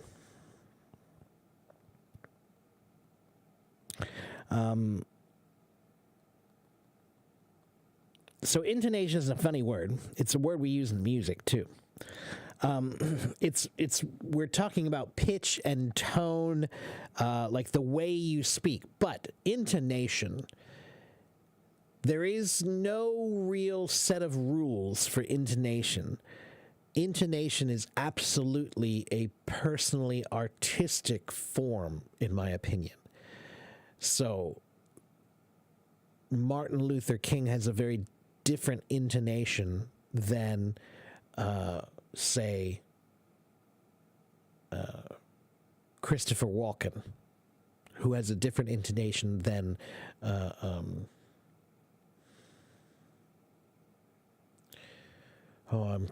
drawing a blank on names tonight. James Earl Jones, right? They all have different intonation, as do I have a different intonation. We choose which words we want to go up with and which ones we want to go down with and which ones we want to make longer or shorter, what our speed, and those are all related to intonation. Okay? Speed, not so much, but the rest of them, yes. Okay.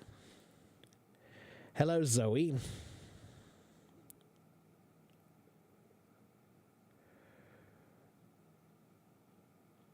I have a dream, indeed. Okay, Mickey, what are your questions? Okay.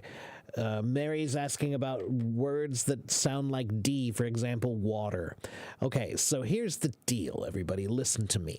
The word is pronounced water. It is a T sound when you're speaking slowly and clearly. Okay, so it is water, water, water.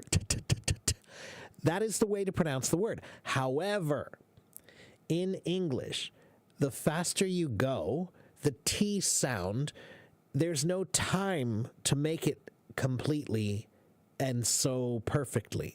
So the hard T becomes a soft D, like in the case of water. Okay? So when spoken quickly, it's a soft D. When spoken slowly and clearly, it's a hard T. And that's true for many, many, many English words, including important. This is very important. Or important. You see how I did that there? Okay? Some English words and idioms are different from American, so will it confuse people in the U.S., like soccer and football? In most cases, no. Most of the common ones, I think most of us are kind of familiar now. This topic has been covered so much in TV and movies for many, many years. So, for example, Americans, we call the back of the car the trunk, and British people call the back of the car the boot, and we call the elevator an elevator, and they call it the lift, and we say it's an apartment, and they say it's what do they say? Flat. Yeah, I forgot. Yeah. So, yeah, soccer and football, right? So, I think that most of us are familiar with the majority of those particular differences. But when it comes to idioms, yes, there are a few idioms that are going to be so local to England that, no, I don't know what that means. I don't know what that means, you know? And they won't know some of ours maybe too. Okay, so when it comes to idioms, there are some that definitely might get a little bit, they won't understand us and we won't understand them. Okay? British slang and idioms will confuse Americans sometimes. Some of them, sure. But they confuse Brits sometimes too.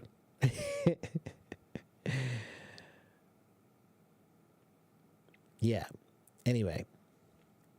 Break a leg, someone will get offended when I used to say good luck. No, nobody should. If somebody gets offended when you say break a leg, that's not your fault. That's just their fault.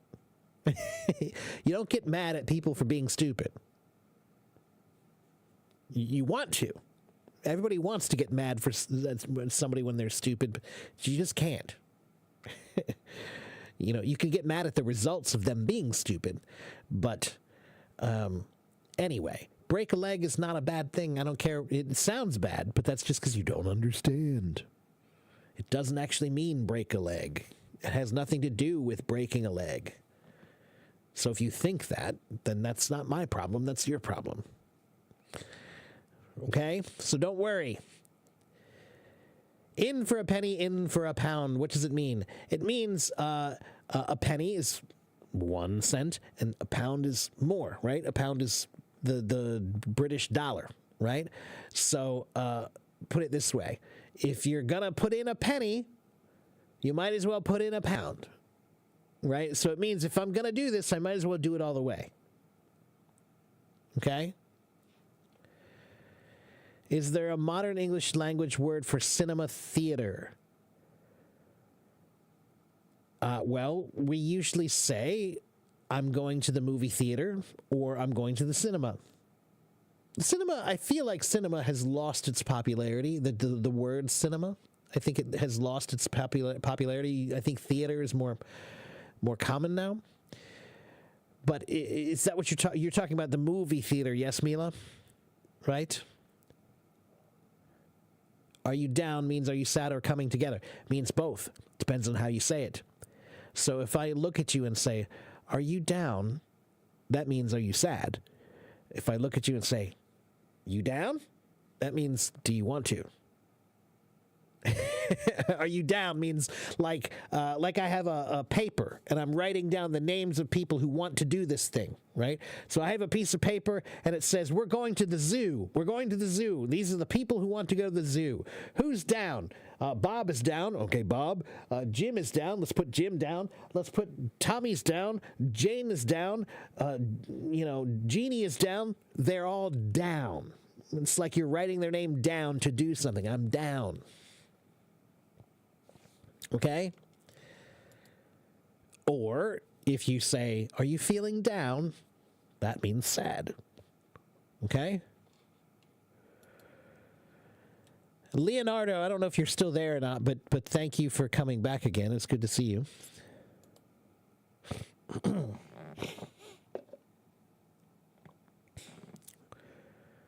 Do good and put it into the water.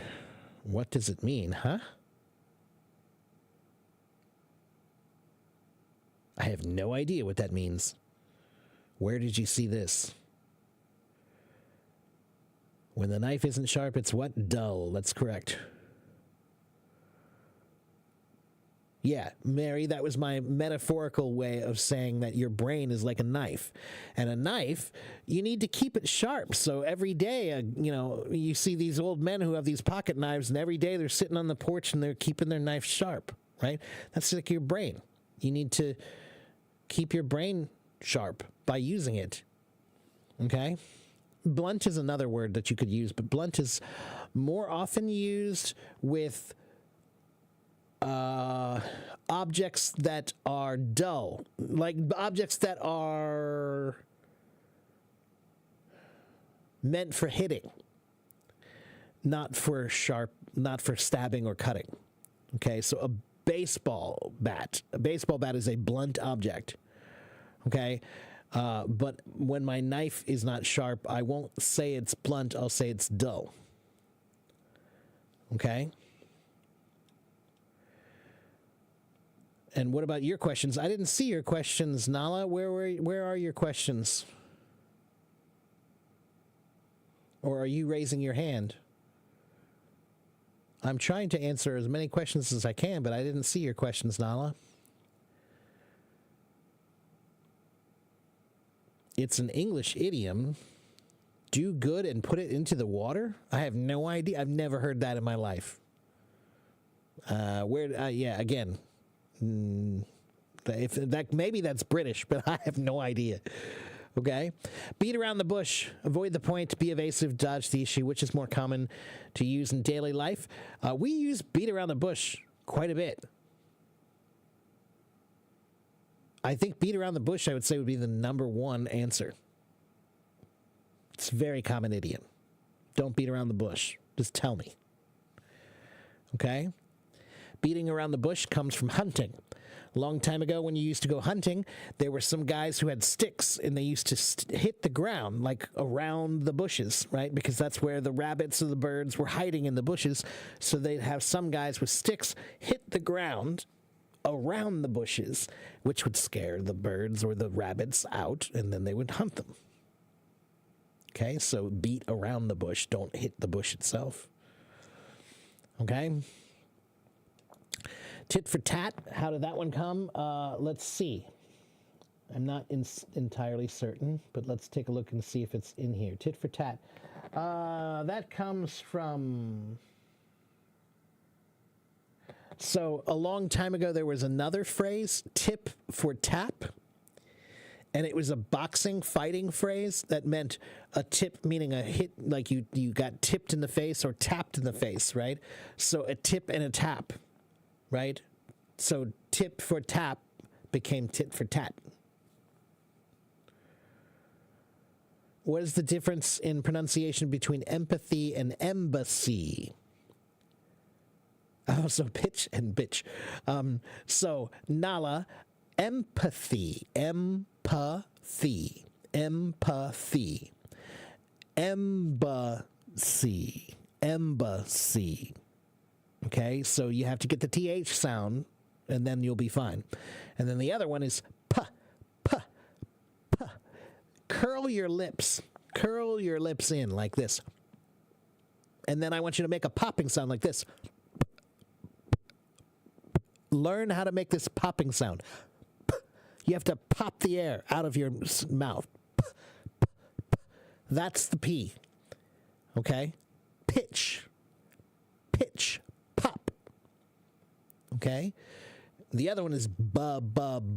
It's so this is a microphone. You'll hear the difference, right? So P is a you can hear that wind. B, ba. No wind. You hear the difference? Okay? It's no air. Hello, Venu. You want to know about gerund and verb ing? What's the difference? There is no difference. They're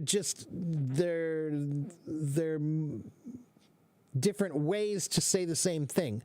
So I like walking. I like to walk. I like running. I like to run.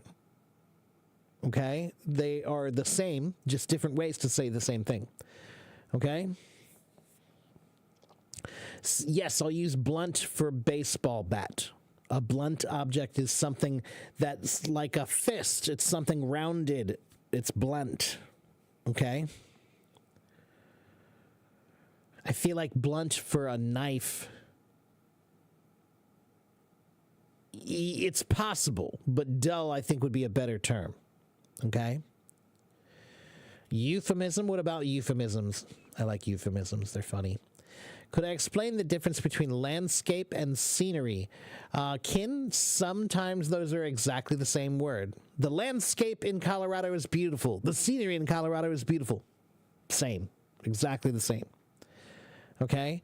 I'm trying to think of what would be any difference between those two words, landscape and scenery. Oh, well, one simple difference would be landscape is only used to describe land. Okay? Whereas scenery is a more general term that means the scene that you see in front of you.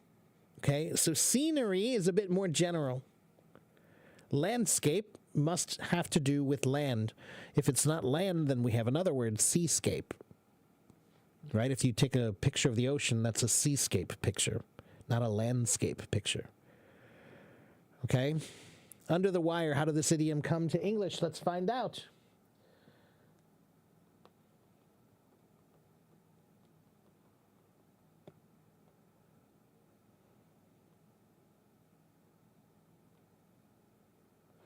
Under the wire is an idiom that came from the early 1900s. Oh, from horse racing. And so it comes from horse racing. There are a bunch of English idioms that come from horse racing. So in horse racing, they used a wire for the finish line, right? They used a wire for the finish line to determine the winner. And let's see.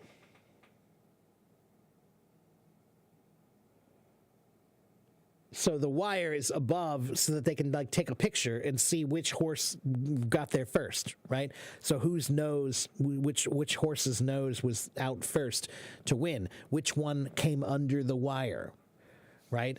So under the wire means to finish something under the wire means to finish just in time. So in this case, it means to get to the finish line, the wire. Okay? Playground means the place where kids play, yes. But in China, we were taught that it's in school. It's both. Schools have playgrounds.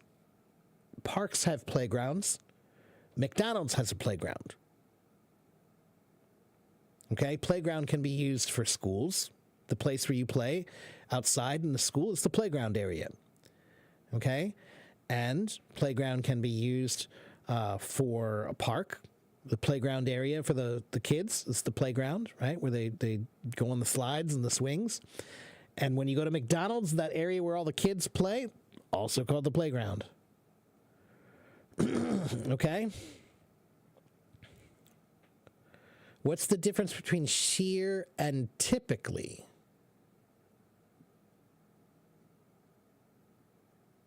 Those are different words. Why do you think those words are similar? Sheer, I just talked about this word the other day, or was that today? I can't remember. Sheer has a meaning that means like pure or unfiltered or unadulterated. So, or total, right? So if I say something like, his sheer arrogance was amazing. It means like his pure, his total, his complete arrogance was amazing. Okay?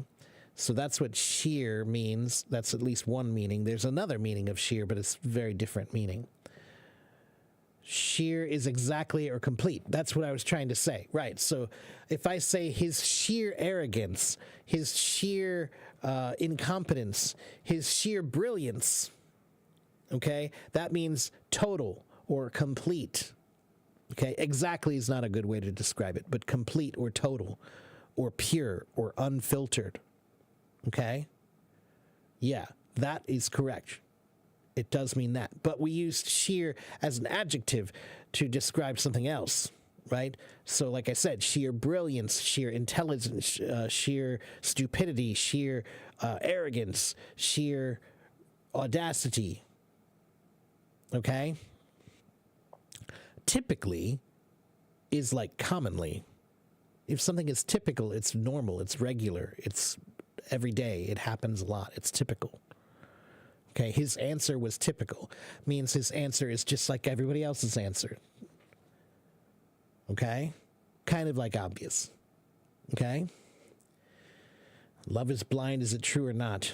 It is true and it is not true.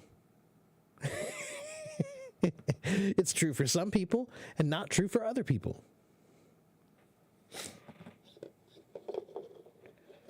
You know, that's the funny thing about philosophy. Everything that's ever been said about philosophy is true for some people and not true for other people. Wisdom doesn't always apply. universally. Can you say sheer numbers? You can. We say that, yeah, the sheer numbers of people who signed the petition were enough for us to stop the lawsuit. Sheer audacity. Audacity is like disrespect in this case, or boldness. Okay? Yes, audacity. That's the correct way to spell it. Yes. And if you like that word, you can go look at my YouTube channel. And earlier today, I had a vocabulary, or not yet today, yesterday. Sorry, yesterday I had a vocabulary room, and I talked about that word. So go check out that live stream, and you can learn some new vocabulary words. Okay, I'm still looking for people with questions, or if you want to come talk to me, you can. It's best if you have a question, but whatever.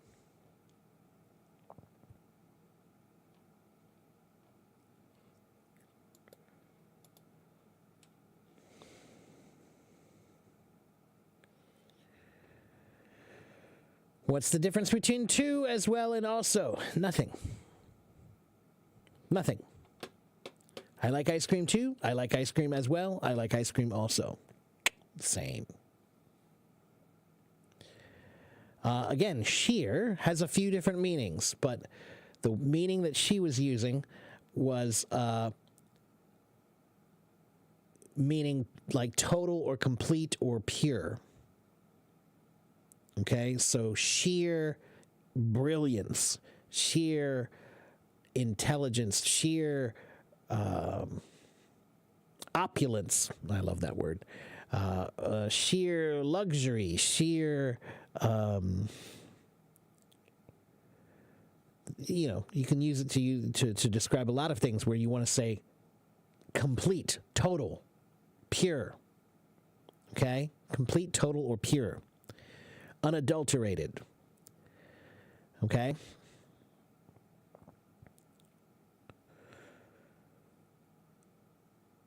Hard times can you hold down, but they can't pull you down. Tell me the meaning of this.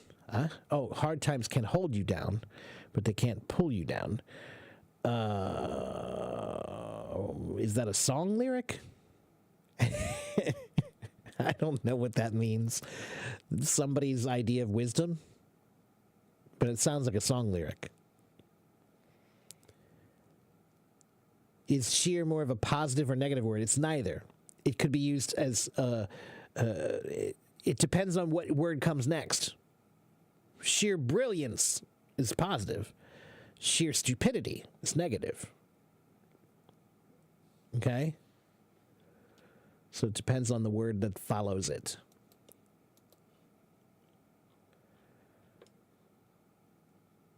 Okay, the building could not be completed because of the sheer expense. It was like the pure expense, the complete expense was just too much. Okay, it implies a lot. It implies meaning complete, but like a lot. Okay. Okay, once again, I'm only here for a little bit longer. If you have questions, ask me your questions. You can follow me on YouTube over here, and I have many videos that you can watch. Okay? How many words should you learn daily? I don't think it's that useful to try to choose a number. I think it's better to create a system that will ensure that you get a number, right? So don't try to reach a number. Try to create a system that will guarantee you reach that number. Okay? So focus on the system. When a politician who mostly uses enough is enough, what does that mean? Enough is enough means we're fed up, means we're tired of this. We're frustrated and we don't want this anymore. Enough is enough means we're stopping now. Okay, that's enough. Okay? Hola, Stephen. What's the difference between wedding and nuptial? Nothing. Nuptial is more formal and less common. Wedding is the word we almost always use. Nuptials is more of a formal, almost legal sound, a legal word. Okay? Or overly formal word.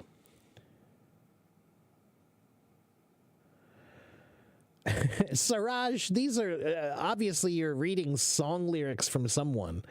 But song lyrics are like poetry, man. They don't mean anything. They mean whatever they want them to mean.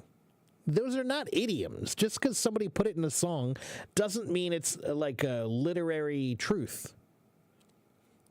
Okay? I can write something in a song that doesn't mean it's true. Okay?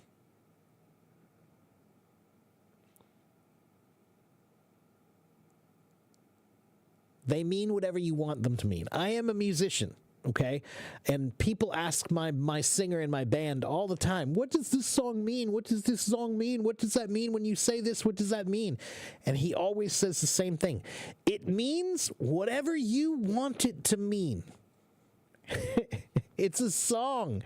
It's not supposed to be something that's telling you what it means. It's supposed to be interpretive.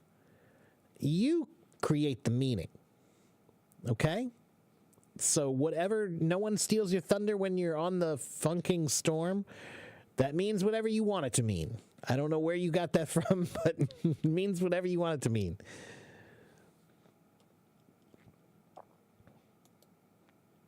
Okay?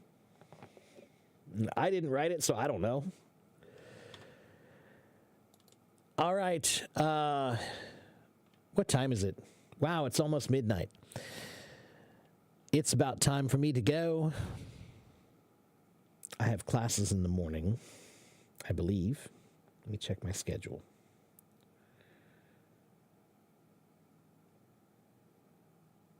No, I do not. Oh, I need to double check and make sure that's right. That doesn't seem right. I should have some classes tomorrow morning.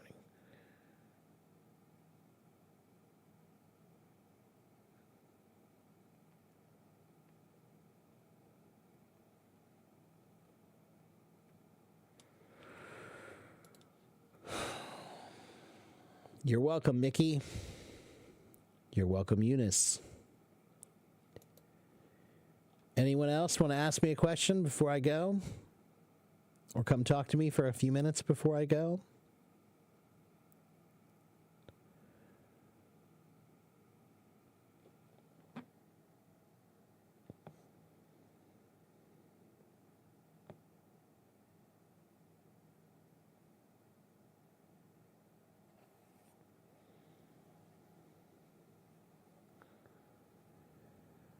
I said, does anyone want to come talk to me? I'm using my God voice now.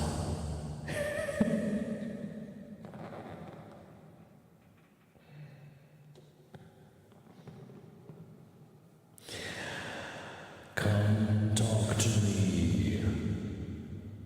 I will help you with your English.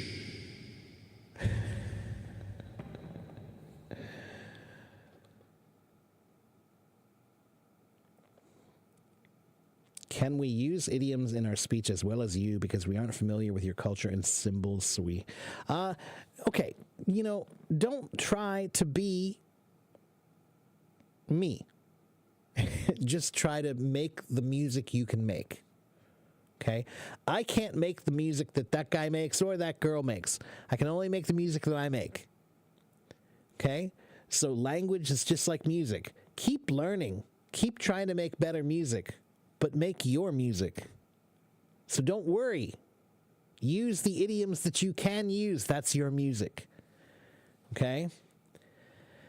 Can I share some taboos in the U.S.? Ooh.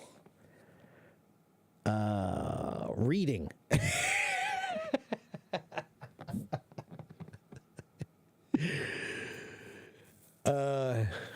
would be the word of the day from me? Bombastic. That's a good word.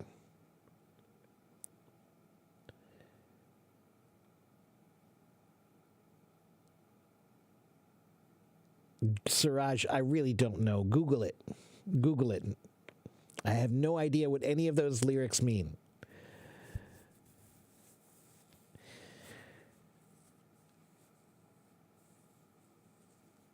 Thanks for your time and patience in answering every single question passionately. Is it the right word? Sure.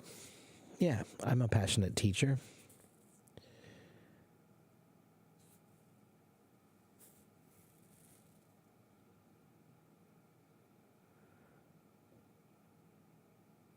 The best way to improve grammar. Grammar is, it's a bear in the woods.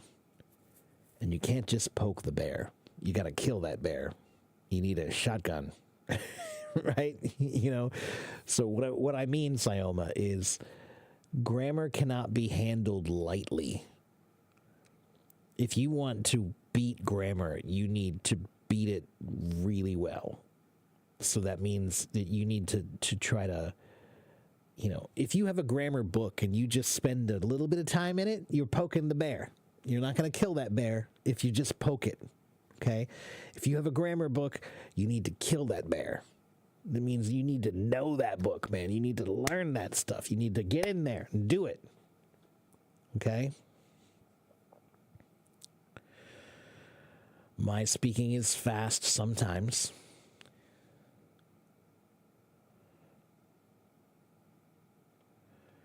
You want to come on the stage, but you're having lunch now. Okay, well, next time. You want to enhance what for your IELTS exam? Skim and scan. Well, I don't know what that means. Yes, bombastic. Look it up. It's a good word. Hole in the wall restaurant. A hole in the wall is an idiom that means a small little restaurant or store that looks like nothing. It looks like it must be terrible. It must be small. It must not be very good. But it actually is. Right? So I love to go to hole-in-the-wall bars, hole-in-the-wall restaurants, hole-in-the-wall stores, where you walk down the street and you look at it and you say, oh, wow, that doesn't look like very much. But then you go inside and you're like, oh, wow, this is really cool. It's a hole in the wall.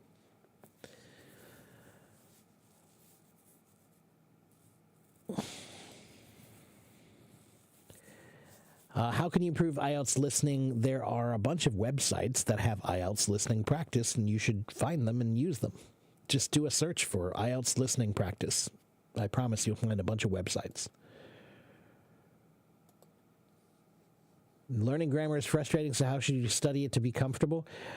Learning grammar sucks. Grammar is terrible, especially English grammar. It's the worst.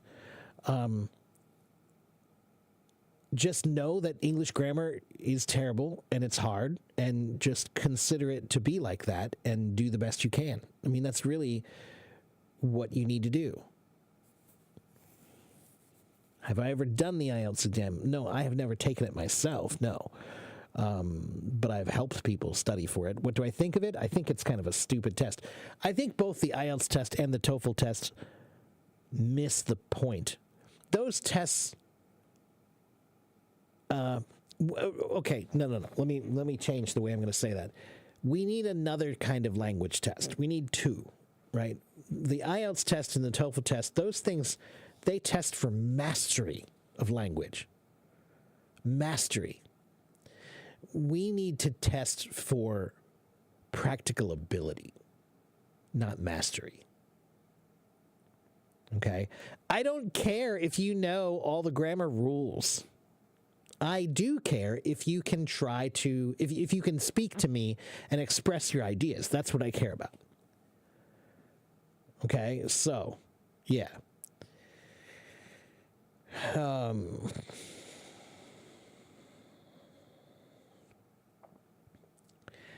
But with grammar, the expressions will be more accurate compared to the sentences without grammar. Many times, yes, but many times, no. Mo, if I say, I want to go store, you understand me, but it's not correct. If I say store, I want go. You understand me, but it's not correct. If I say, I want store go, probably you'll still understand me. Okay? So I could mix up those words a bunch of different ways, and you're probably still going to understand me. Okay, so grammar is, grammar in English grammar, Mo, is kind of like Chinese tones.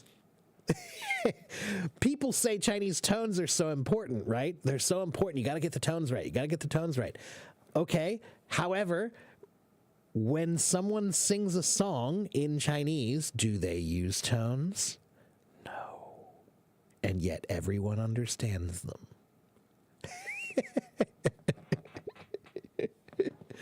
So sometimes the tones, you guys put a little bit too much importance on the tones, just like we put too much importance on the grammar sometimes. Yeah. Okay. Sometimes exams are taken just for the sake of exams, while the functions of communication and practical application are ignored. Exactly. That's what I'm saying. We need another test for language that right now there are millions of people who might want to learn a language, but they're too afraid to try because of tests like the IELTS test. They think it's not worth learning a language because I'm never going to pass the IELTS test. So millions of people will never try to learn because they're afraid of that test. That's not cool, right? There should be another test that's not so crazy, okay? If you get like a 9 on the IELTS test, then you could teach PhD students in Harvard. Okay, that's a level of language that nearly no one needs. Okay, but they should be trying to get people to achieve a level of language that's just in this base area of communication, not mastery. Right? They should be encouraging people to want to learn language for the purposes of communication and understanding, not I'm number one. Yeah. Anyway.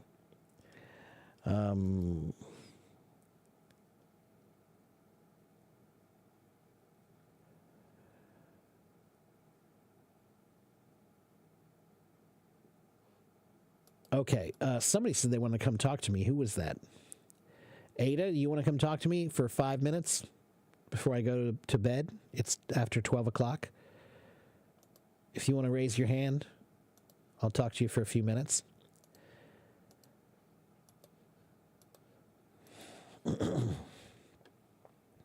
I need something to drink too. Hi. Hello, Ada. How are you? I'm doing great. Thank you for asking. Good. And you're in China. Where? Are you in Beijing, Shanghai, Shenzhen? Oh, okay, cool. Yes. All right. Yeah. Wonderful. What can I do for you today? How can I help you? Oh, you said you don't have any questions. You just want to chat. Yeah, I don't have any questions, but I would like to talk to you for a while. Okay, sure. What do you want to talk about? Oh my goodness, if you ask about that, I have no idea. Yeah, well, see, this is the thing. If you're going to come on somebody's stage, everybody, this is true for all of you, you should raise your hand. You should want to come up on stage, but prepare yourself. Sit down and think about it. Like, what could we talk about? What about food? I love to talk about food. I love to talk about food. I love to talk about music. I love to talk about travel. Those are fun topics to talk about. Culture. Well, yeah. Mm-hmm. Maybe your music. Music, okay. So what kind of music do you like? I mean, I like classic music, the soft ones, but I guess you are the opposite. No, I like both. But the word you're looking for is not classic, it's classical.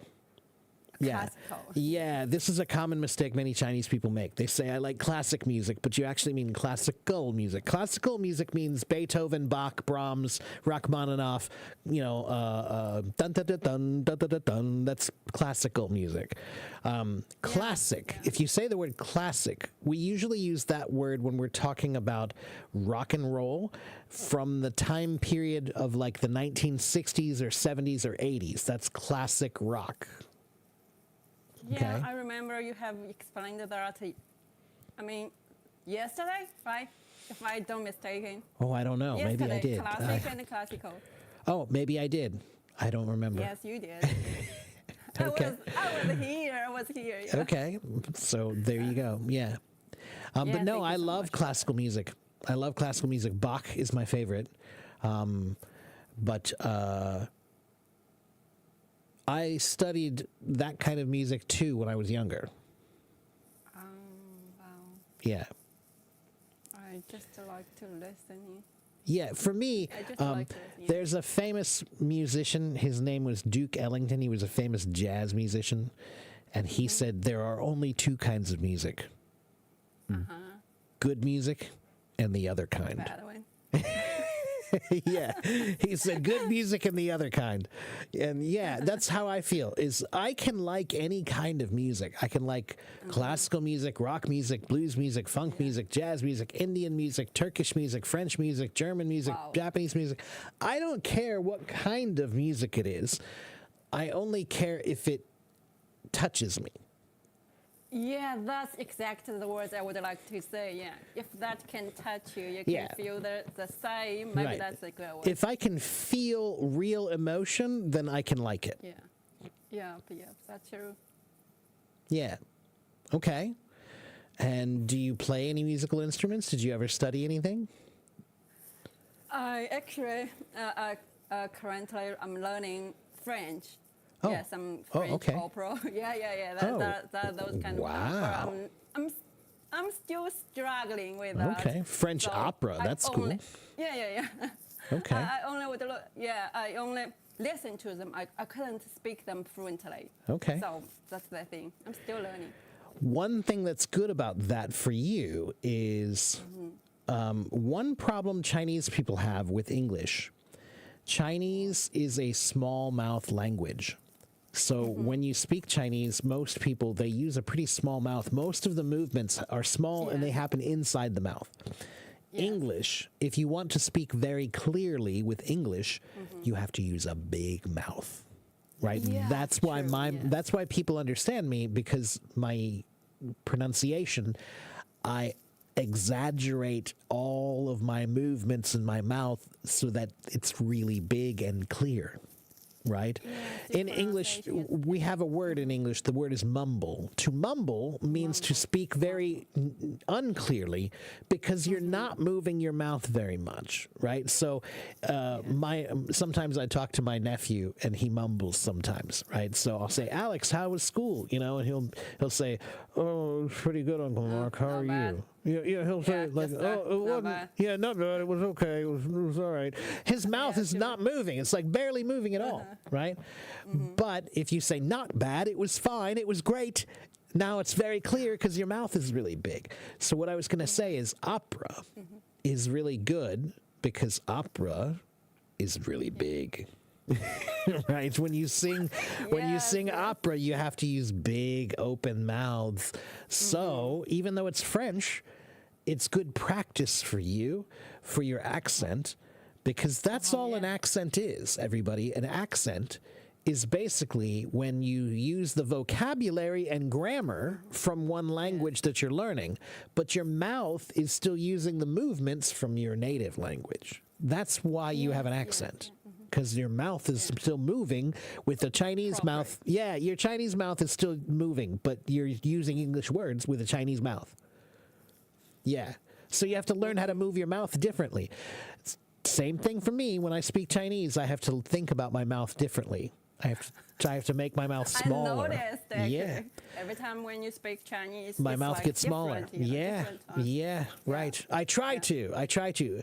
Sometimes maybe when I'm teaching, occasionally because my mind, because I'm always thinking of making my mouth as big as I can for English. Yes. Sometimes when I speak Chinese, my mouth is still in big mode, and then I yeah. Sometimes it's the opposite. You Yeah. have to, close a little bit. That's and true. Don't move.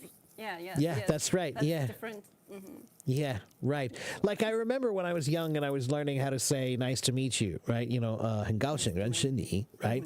And when I was younger, it was 很高兴认识你. It was like, it was, that's but so common. but it was but it sounded so terrible. But once I stopped, 很高兴认识你, 很高兴认识你, it was like, oh, everybody understands me now, but my mouth is just smaller. That's all. Yeah. Yeah. That's just for beginners, yeah. Yeah. Yeah, That's right. sometimes. Yeah. So anyway, okay. So we talked about music. How about food? What kind of food do you like?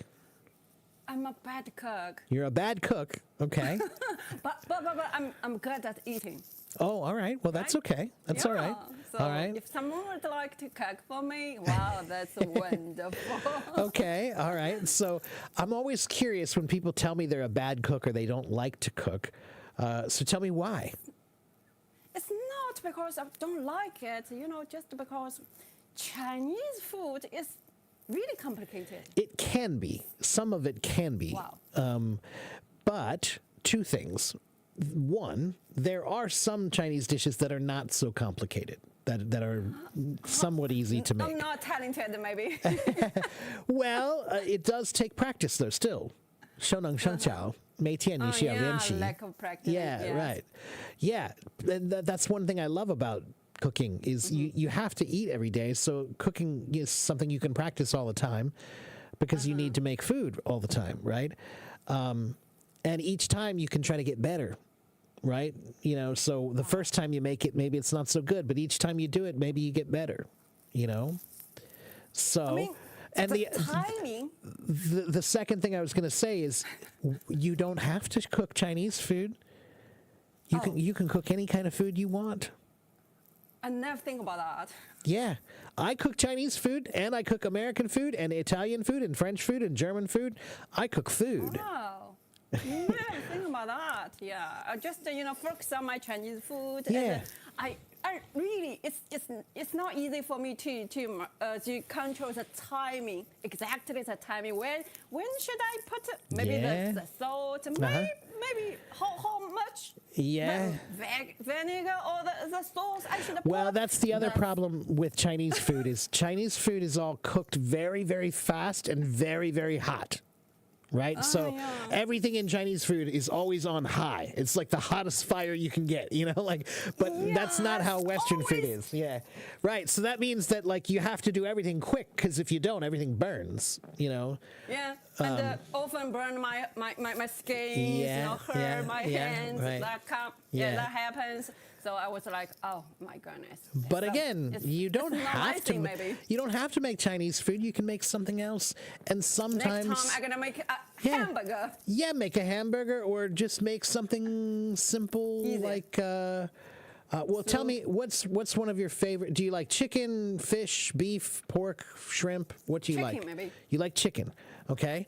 And Yes. tell me, do you like chicken breast, chicken white meat, chicken dark meat? What do you like? Whatever What's your chicken favorite? food, yeah. What's your favorite kind of chicken? I mean, like the part of the chicken. Chicken wing. The wings. Okay. wings, maybe. Okay. All right. Okay. So now here's the next question: do you have an oven of any kind? Well, yes, I do have. You do? Okay. Bad use. Okay, right. See, like when I lived in Taiwan, that was something it was so funny because I wanted an apartment and I wanted a kitchen, but for Yes. most people in Taiwan, one bedroom apartments don't have a kitchen. Wow, really? Yeah, because almost everybody there they just eat out. Because there's so many restaurants and what easy. it's so cheap, so they just get takeout every night. But yeah. I wanted a kitchen, so I had to find one that had an actual kitchen. Then you can practice. Yeah, right. But yeah, I also didn't know that they also don't have ovens. Every apartment, every house here has an oven.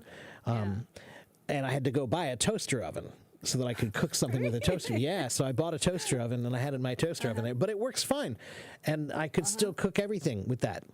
But Wow. the reason why I ask is because many Chinese people, I think they don't have an oven, or they don't use it, or they don't know how to use it. And an oven is different, and it's another way to cook, and it's not that hard. It's not that hard. You can make, you can make chicken really easily. Yummy chicken, 20 minutes. Put it in the oven and it'll be done. It'll be yummy. The oven gives you more choices. Cooking is one of those skills that I just really feel like everybody should try more. You should. It's a Yes, we good, should, it's a but valuable sometimes- skill. It's a valuable skill for both you. It's a valuable skill for your family. For my family. For your health. It's a valuable skill for appreciating life more, and honestly, it gets to be fun when you get good at it. Yeah. So every time I would feel so bad when my son just said, "Mommy, this is uncooked."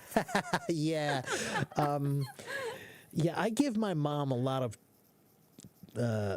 Sure. yeah, so I guess so. when I was younger, my mom cooked.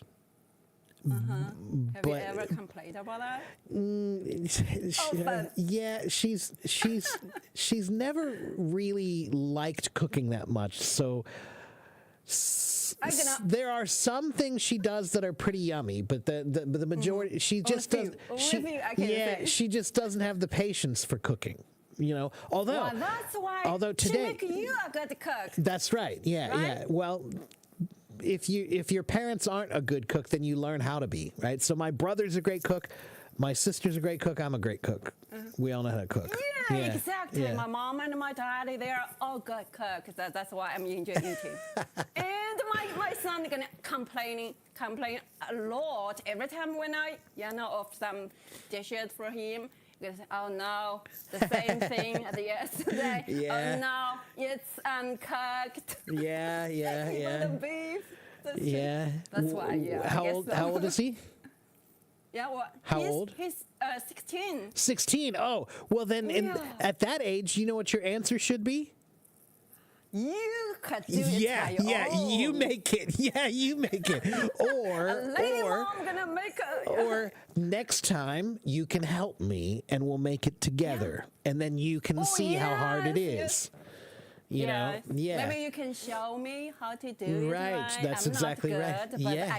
I'm sure you Right. will be a good Yeah, one. and the truth is that's a great technique to use for your kids, and you should Mm-hmm. believe that. You should say those words, but you should believe it, because maybe he will be. Maybe he will Yeah, be a just great like- cook. You never Yeah, just like know. someone else. A lady mom gonna have a. Yeah, could be. Yeah. Yes, true. Yes, Yeah. that's what I often say. Yeah. So I mean, I started cooking when I was around 11 or 12. Actually, I have trained him since he's just maybe in the kindergarten. Yeah. Yeah, at this time, but after that, when they go to school and he left home, so we just stopped. But the winter holiday is coming. Yeah. My opportunity is here. Yeah, right. Yeah, yeah. Yeah, like I said, I think cooking is one of those skills that it's really important, and I think the only reason why we don't think it's important is because it's something we do every day. It's something we eat all the time, Daily. so we take it for granted. But you have to Yes, think yes, about true. there are some If you are gonna live alone, yeah, especially if you're going to live alone. But I mean, cooking. Think about how old cooking is. Think about how old cooking as is. long as You know how many thousands of years we've been cooking, and how important that is. yeah, You we know, have to feed ourselves. Yeah, if you could cook, it's such an important part of culture. You can understand culture around the world really well if you can understand food. That's exactly yes. True. You know, like people in America are always complaining. Like if we see Chinese people eating, we'll say like, "Oh my God, they eat anything. They eat anything. They eat anything." Like, "Oh my God, they're eating snails. Why do they eat snails? We don't eat snails." But on the other hand, Americans, we're kind of spoiled that way, where when my grandma, a long time ago, when she would go to the grocery store to buy a chicken, the chicken had the head and the feet still on it, just like in China. But now when we go to the grocery store to buy a chicken, there's no head and there's no feet. Yeah, we don't want those parts anymore. That's not You don't know how to cook it. Yeah, well, for us, we say that's not the good stuff. That's like the poor people food. Yes, yes, you I know, understand, yeah. so we don't want that bad stuff, right? So again, it's just culturally different, right? My father ate lots. He ate everything. They were poor. They grew up poor. So when you grow up poor, you're not picky. You eat everything. You eat anything that you Exactly, can. yeah. You can't afford to be Yes. picky, right? But when you get to be a little spoiled, like we are over here, you know, like I said, we only eat just the best parts of the chicken.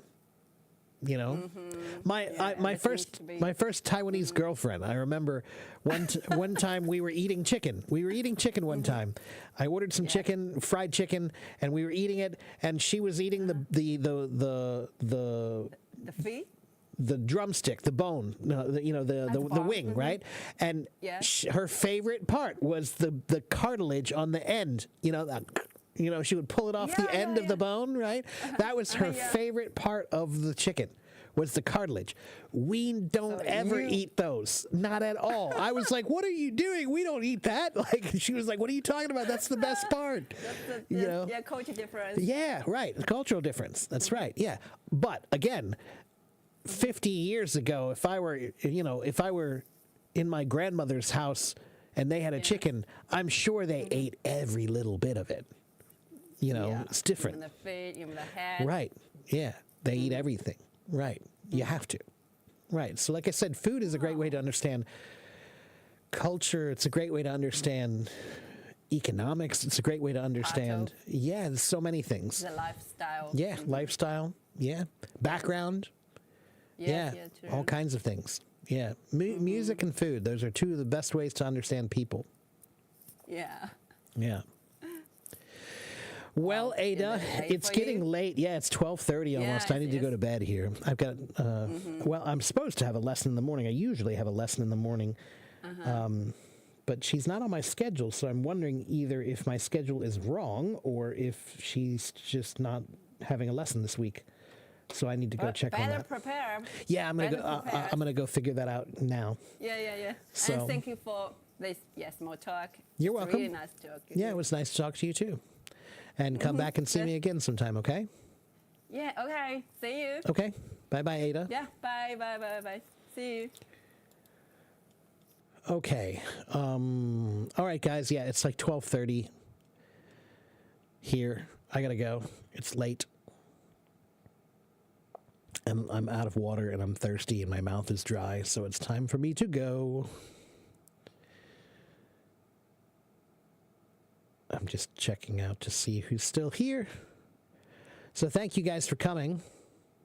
I hope it was helpful.